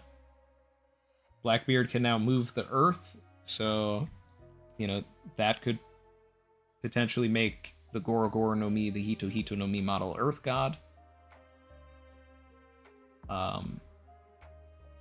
Vivi is, you know, potentially the rain god. And Shirahoshi, forest god. Which is, I don't know, strange.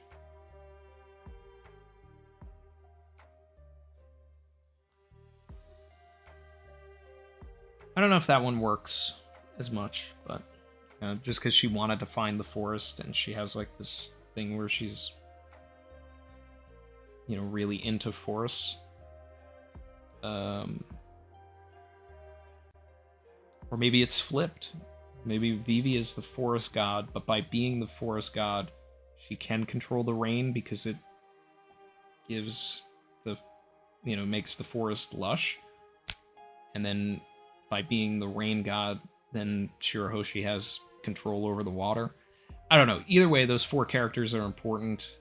And, you know, it could also be a thing where it's not even a god thing and it's like something that the D will always bring about another storm, right? What happens? Goma Goma no storm, and then Nefertari D Vivi shouts to the sky using special D voice of all things power, and the sky opens up and rains. Boom. I don't know. It's just, it's so connected. And if you've never heard that before, anybody in the chat, it's because the way Oda drew Vivi yelling before it rained is the exact same way, you know, like he drew Shirahoshi using her ancient ability for the first time. So it's like they're drawn exactly the same way. So there's a clear parallel there.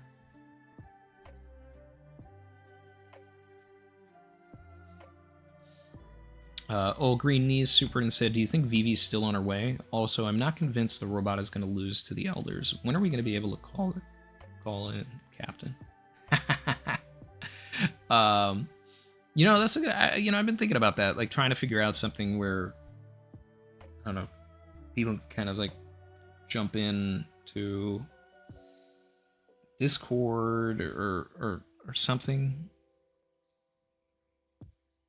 I don't know. I have to figure out like what the proper system would that be. But I do want to do something at some point, like a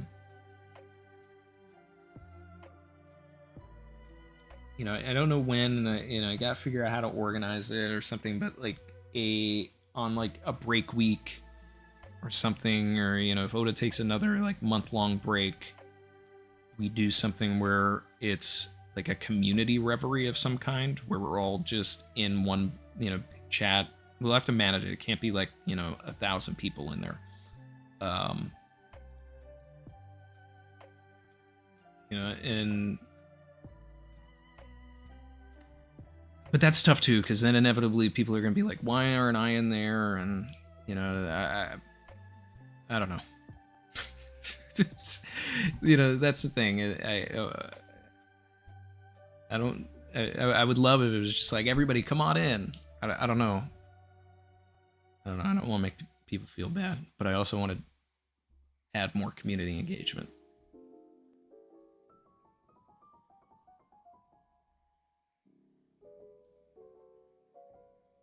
Old Green Knees said, do a fan theory for theory where we can call. Yeah, that's something I definitely want to do. Like, you know, theory for theory featuring the Savage crew.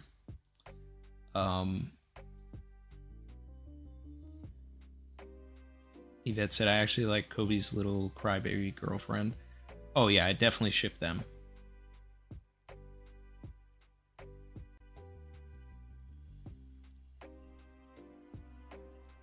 Access said, here's a ship for the real ones, Reiju and Tashigi. I mean, that cover was... If we ever see them together in the actual story, though, then you know, got it. Randy is fully Willy Wonka at the end. Get nothing. Good day, sir. In reference to what? I'm sorry, that was commented a while back, and I don't remember what you're referring to, Miles.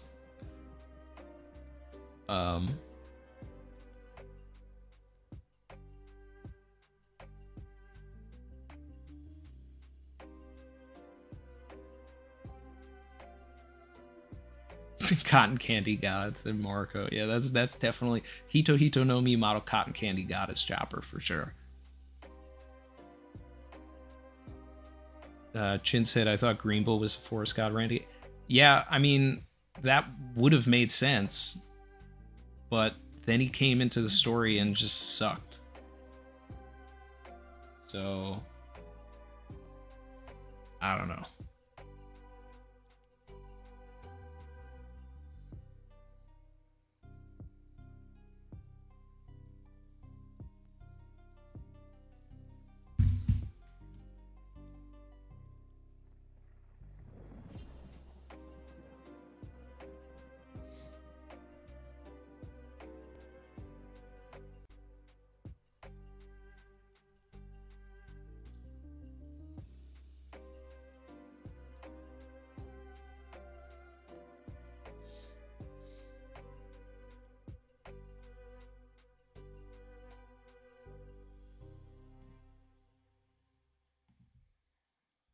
See.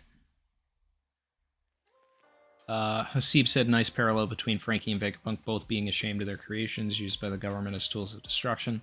Yeah, I mean, it just ties to the you know, the atomic energy through line through most Japanese media. So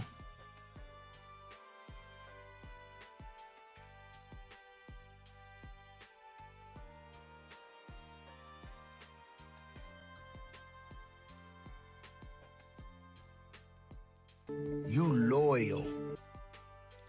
Loggy Doggy said you can do a hotline for members where they queue up and get like a minute or two each before it moves to the next person. Lyric, a Twitch streamer, used to do this a lot. That sounds like a fair method.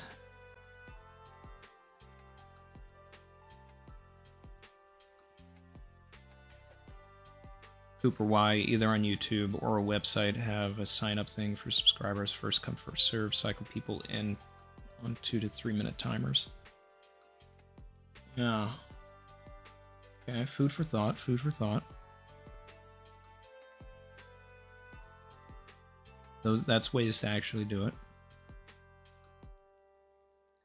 Brandon King said, thoughts on this? Shandy and Gods are Luffy's Devil Fruit crewmates. Chopper's Rain because of reindeer. If Oda did that, I'd be so mad. Robin Forest because of Hana Hana Flower Flower. Yeah. It's interesting.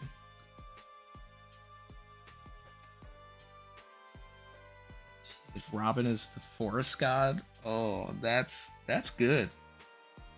That's good. I like that. I like that. Brook Earth because he conquered Earth as bodied and returned to it. All right, I think we're stretching on Chopper and Brook, but Robin as the forest god, that's interesting because she does sprout, and it's in that kind of gray area like Luffy is, where I'm like, okay. Not exactly what I would think of a forest, but I get it. I get it. I dig it.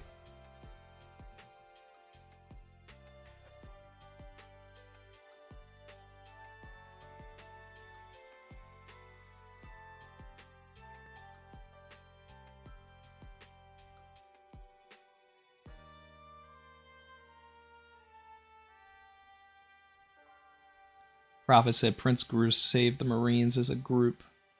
They needed some new blood with aura. Oh yeah, Prince Groose is like my favorite Marine now. That man came onto the scene. And I was just like, okay, he's him.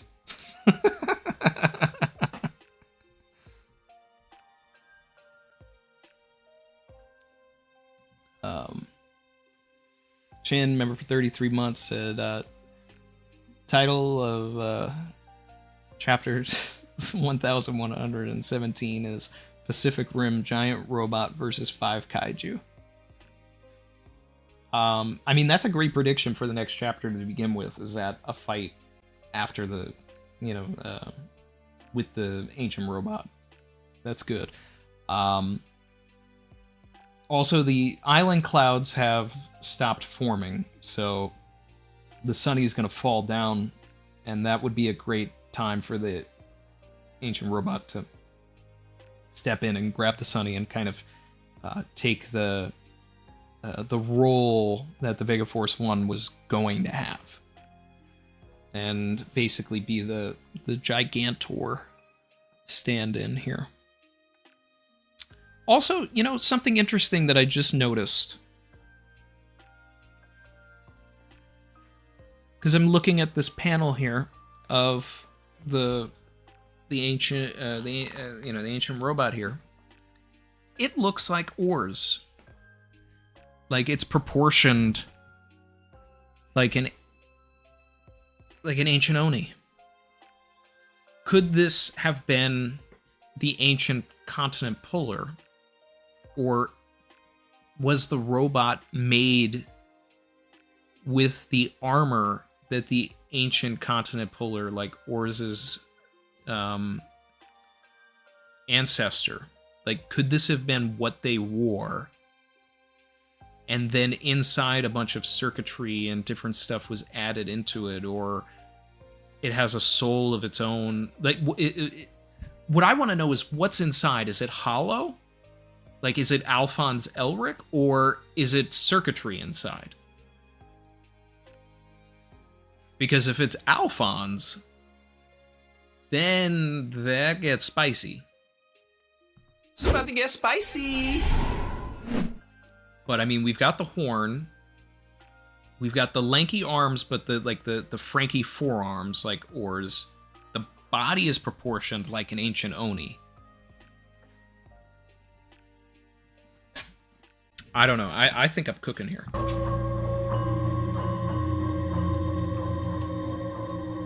Someone cooked here.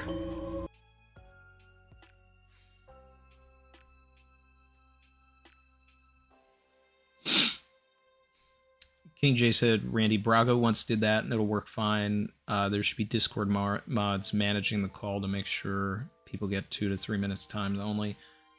First come, first serve based on who gives name to mods. Okay.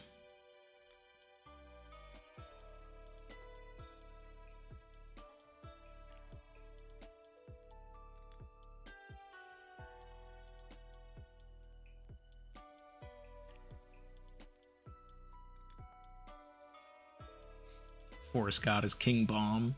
Alright, Loggy.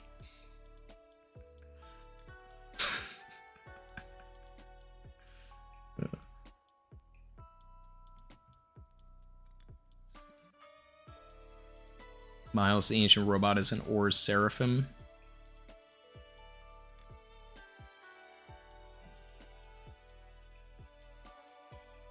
That's interesting.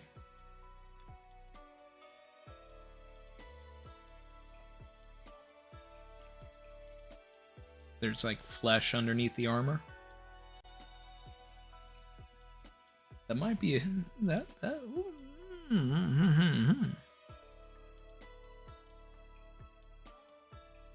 This is interesting.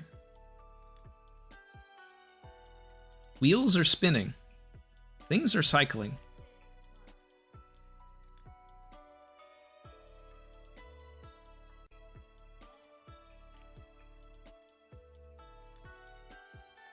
Ramona Vila said, Nami literally controls the weather and you go chopper because of reindeer.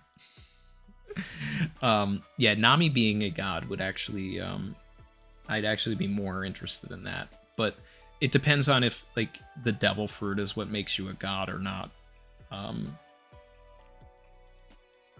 Because it's like Shirahoshi, like, defies some of the logic that, you know, in the story, because she just randomly got the power through lineage and magic or whatever. But like we talked about, you know, with the pilot of One Piece Romance Dawn, like, magic is a part of this world, and I feel like that's what we're starting to get into in, you know, these chapters and this arc, and with the Gorosei and everything. Like, there is magic.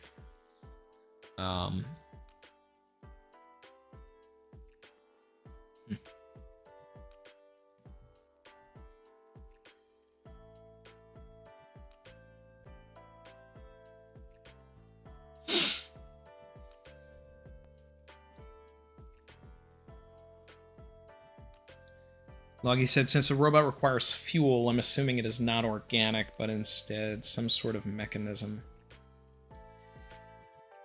The way that we are seeing the ancient robot at the end of this chapter with the eyes, if I'm not mistaken, when Zunisha said Joy Boy has returned, Oda drew the eyes the exact same way. I'm gonna go find that panel. Because I used that in the last video too, so I should have that in that folder. Yeah,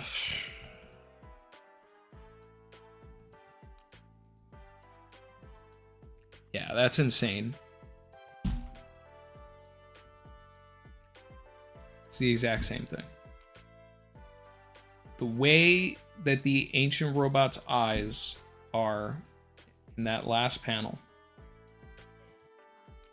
is the same way Oda drew Zunisha's eyes right before saying Joy Boy has returned, 1043.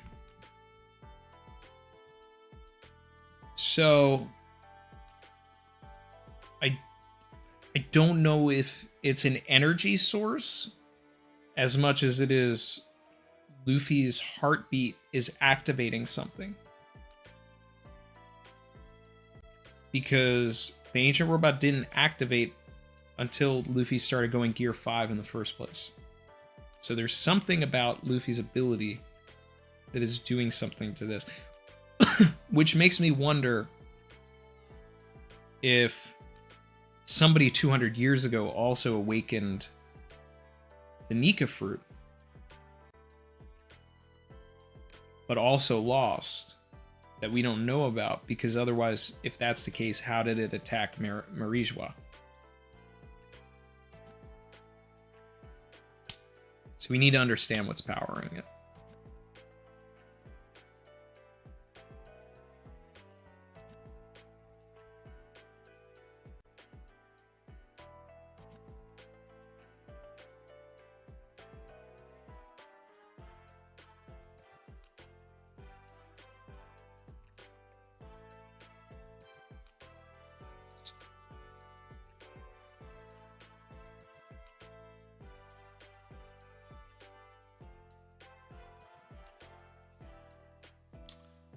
Loggy said, could Zunisha and the robot have been turned into some sort of trapped indentured entity like Sugar's toys?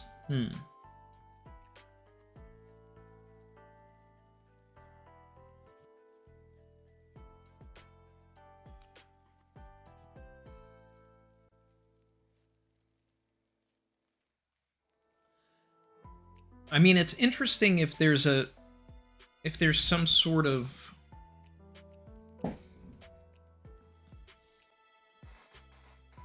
like the parameters of what, you know, if we're connecting, you know, Zunisha to the ancient robot here, which we are.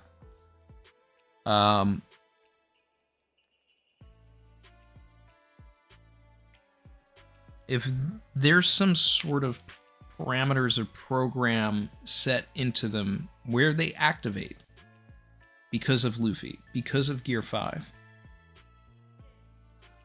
And there's holes here, and like this, there's a lot of stuff that has to get filled in here to like understand exactly how this works. But I could see why the government would go so hard body for the fruit, because it's like, it's not just, oh, whatever they imagine can happen or anything, or, you know, we don't want anyone to awaken this fruit because we know how much of a menace this fruit is in the first place. But it also, when somebody awakens it, will activate all the other things that are lying dormant that we don't want. So it's like a curse, some sort of magic or something that it is, you know, reacting to.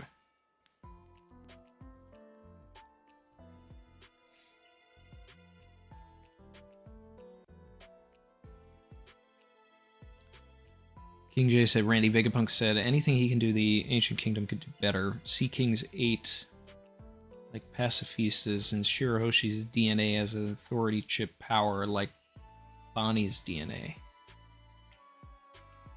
Turns on only in 800 years. I mean, then we're getting into nanite, you know, something like that. Like, maybe.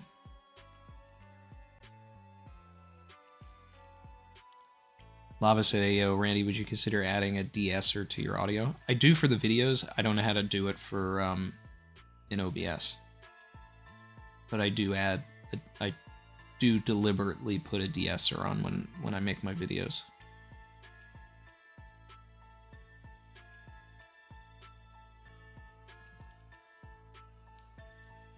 Brandon said, thoughts, the Shandian gods are Luffy's cremates. Oh, yeah, I talked about that, Brandon. I talked about that for like 3 minutes. I only like the Robin one. The Robin one, like, kind of took me by surprise, and I was like, oh yeah, no, I actually see that. And the other two, I was just like, but I went into thoughts in full below. I mean, before. But I do really like the idea of Robin being the forest god.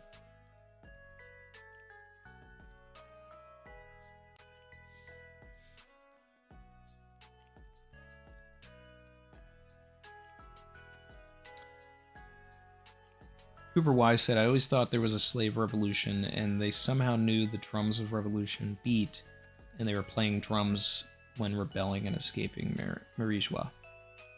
So, I don't think that that's what happened in the past, but I think that that's what we're going to get at the end of the story. I think that the people who fought against the world government became the slaves, and we are now at the point of the revolution. Not that there was a revolution in the past.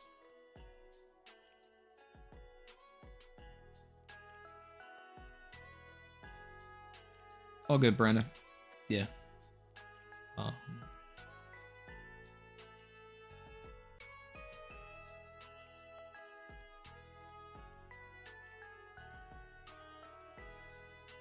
Jin said no slaves prior to 800 years ago. I mean, maybe. You know, if we really wanted to get into the mixed messaging, it would be interesting if the Ancient Kingdom had slaves and the world government did not, and they were fighting the Ancient Kingdom because they did, and then now they're the ones with the slaves. So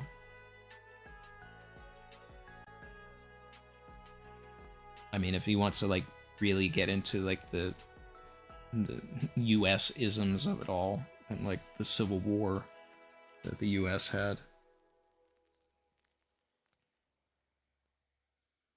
which was fought to free the slaves, but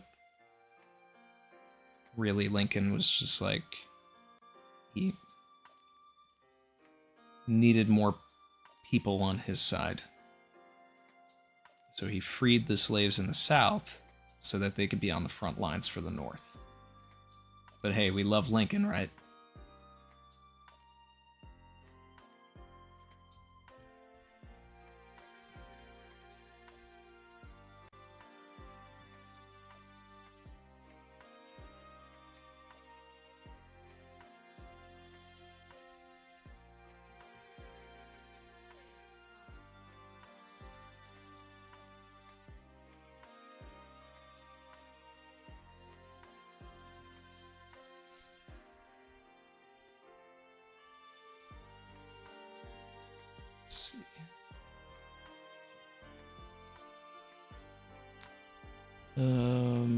Catching up on everything. We'll probably start winding things down here. Oh, I missed this super from earlier. Alejandro Salas. Sorry, Alejandro. Said, what if Vegapunk Brain Jar is making the video live using dead Vegapunk's personality and that's how he outsmarted York? Hashtag Roger did nothing wrong. Well, we'll see about that. We'll see about that. But that would be interesting if he had the technology as the smartest man in the world to, like, create a hologram of his, you know, original body to make it seem like he was doing something, but we'll see. I mean, I would like that. That's a pretty decent gotcha.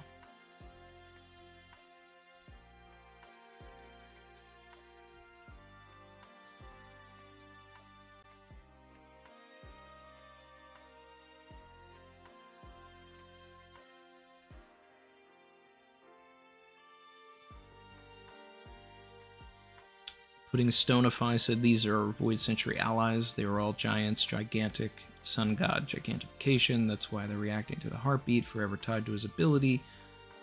Boa's ability lasts after death. Yeah, we just need more.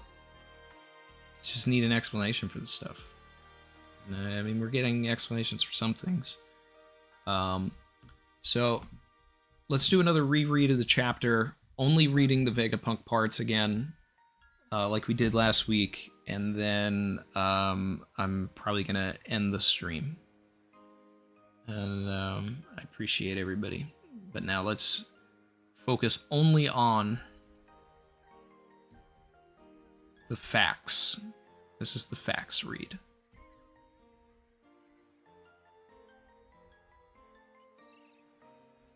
Sadly, I owe you all my deepest apologies, but I need you to understand why.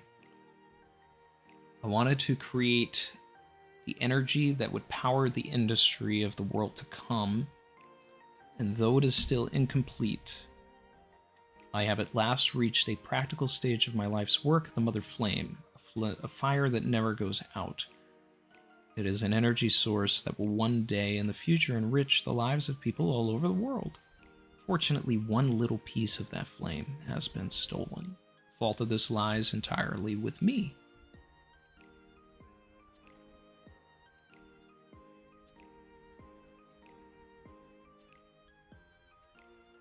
Around 2 weeks after the theft of the flame, the sky over Lucia shone with a powerful light, and the kingdom vanished without a trace, according to reports. After that was when I observed the first signs of worldwide earthquakes. As a scientist, and with utmost pride in its development, I can tell you this: nothing but the Mother Flame could have created so much energy. The flame that I created was used to activate an ancient weapon.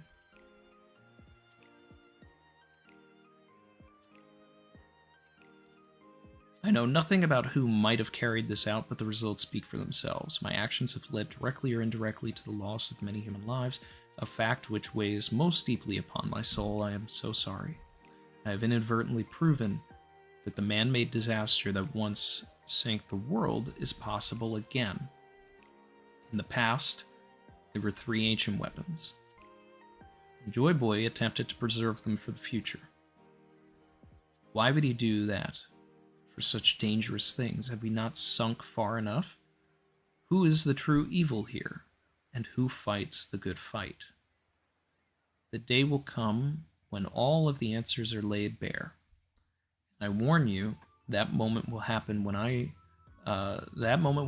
we reach the very precipice of the world's drowning. The Void Century is still ripe with mystery, however. The Void Century is still ripe with mystery. However, there are some who have learned the truth. The King of the Pirates crew.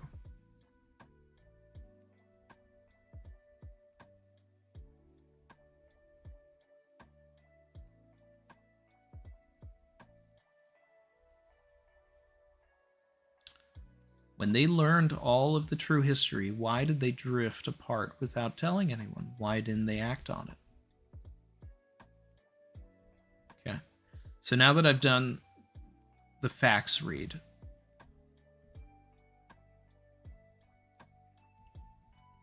the day will come when all of the answers are laid bare. That's Oda to the audience. Hey, don't worry. I'm going to tell you everything. And I warn you, that moment will happen when we reach the very precipice of the world's drowning. Vegapunk is telling us that the story will end with everything getting flooded. The flood will happen. The Noah will need to be used. Roger was too early because the sea levels weren't at the level that he needs them to be.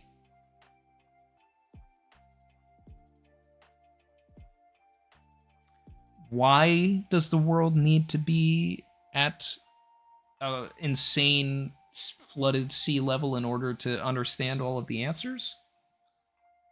I don't know.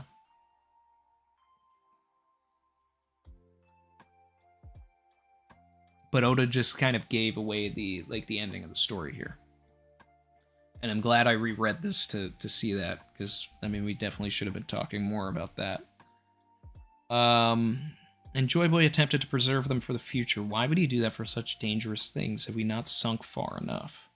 Who is the true evil here, and who fights the good fight? He hid them away because he knows that in order to save the world needs to be flooded. That's crazy. I don't know if that's the right message that, you know, that's...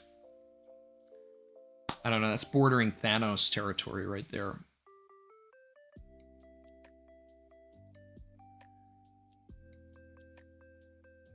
Yeah. All of these people die, but it's to protect the rest of everybody. What message are we trying to send? So I mean, like, that's, you know, that's the mixed messaging here. Who's truly evil? Who fights for good? But it seems like that's the only way to go about things here.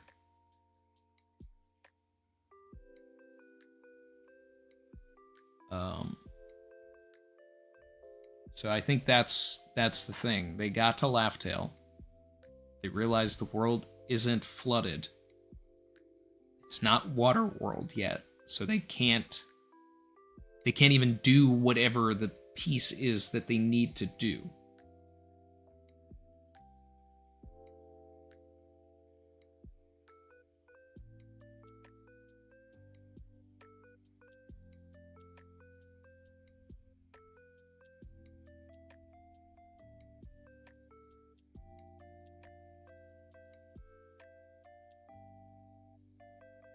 Yeah.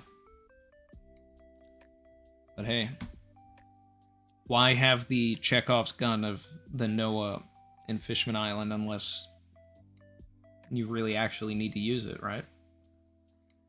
So then all of these people that would have discriminated against the fishmen will slowly get saved by fishmen, because they'll be sailing the Noah and saving everybody.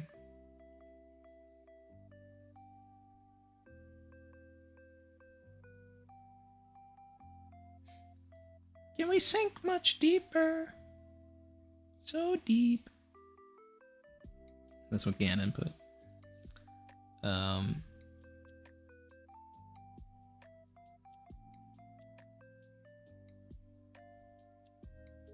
So, catch up on the chat. Let's see.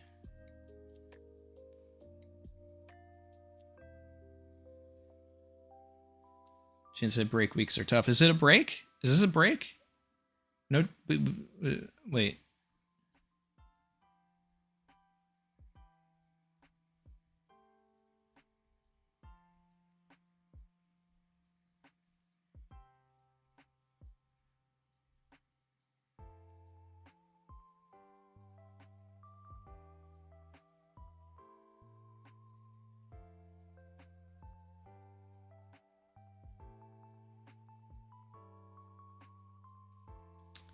Appreciate you, Maxo.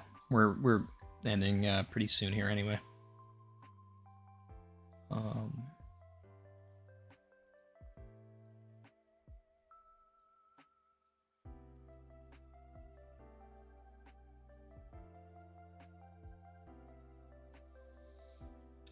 Volgazard said, does he mean to unite everyone in the tragedy of losing everything?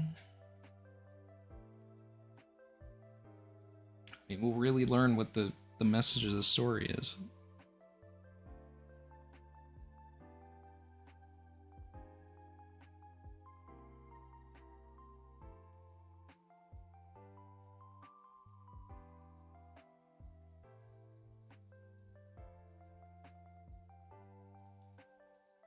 Let me check the Viz here. No, chapter in 7 days on Viz. So, I don't think there's a break. We're back here for 1117 next Sunday.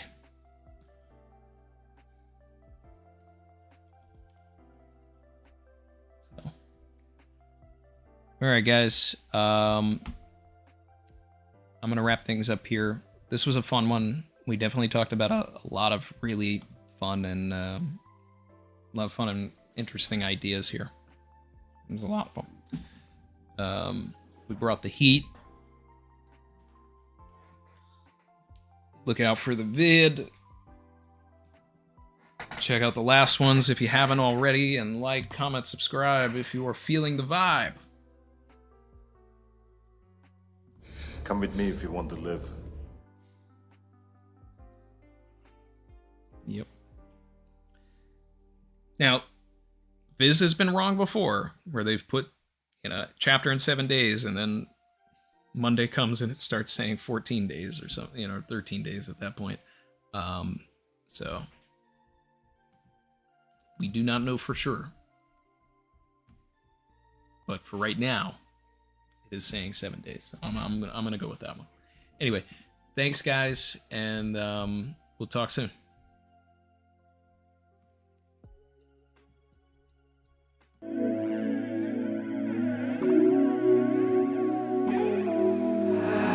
I've been swimming deep, deep. Savage.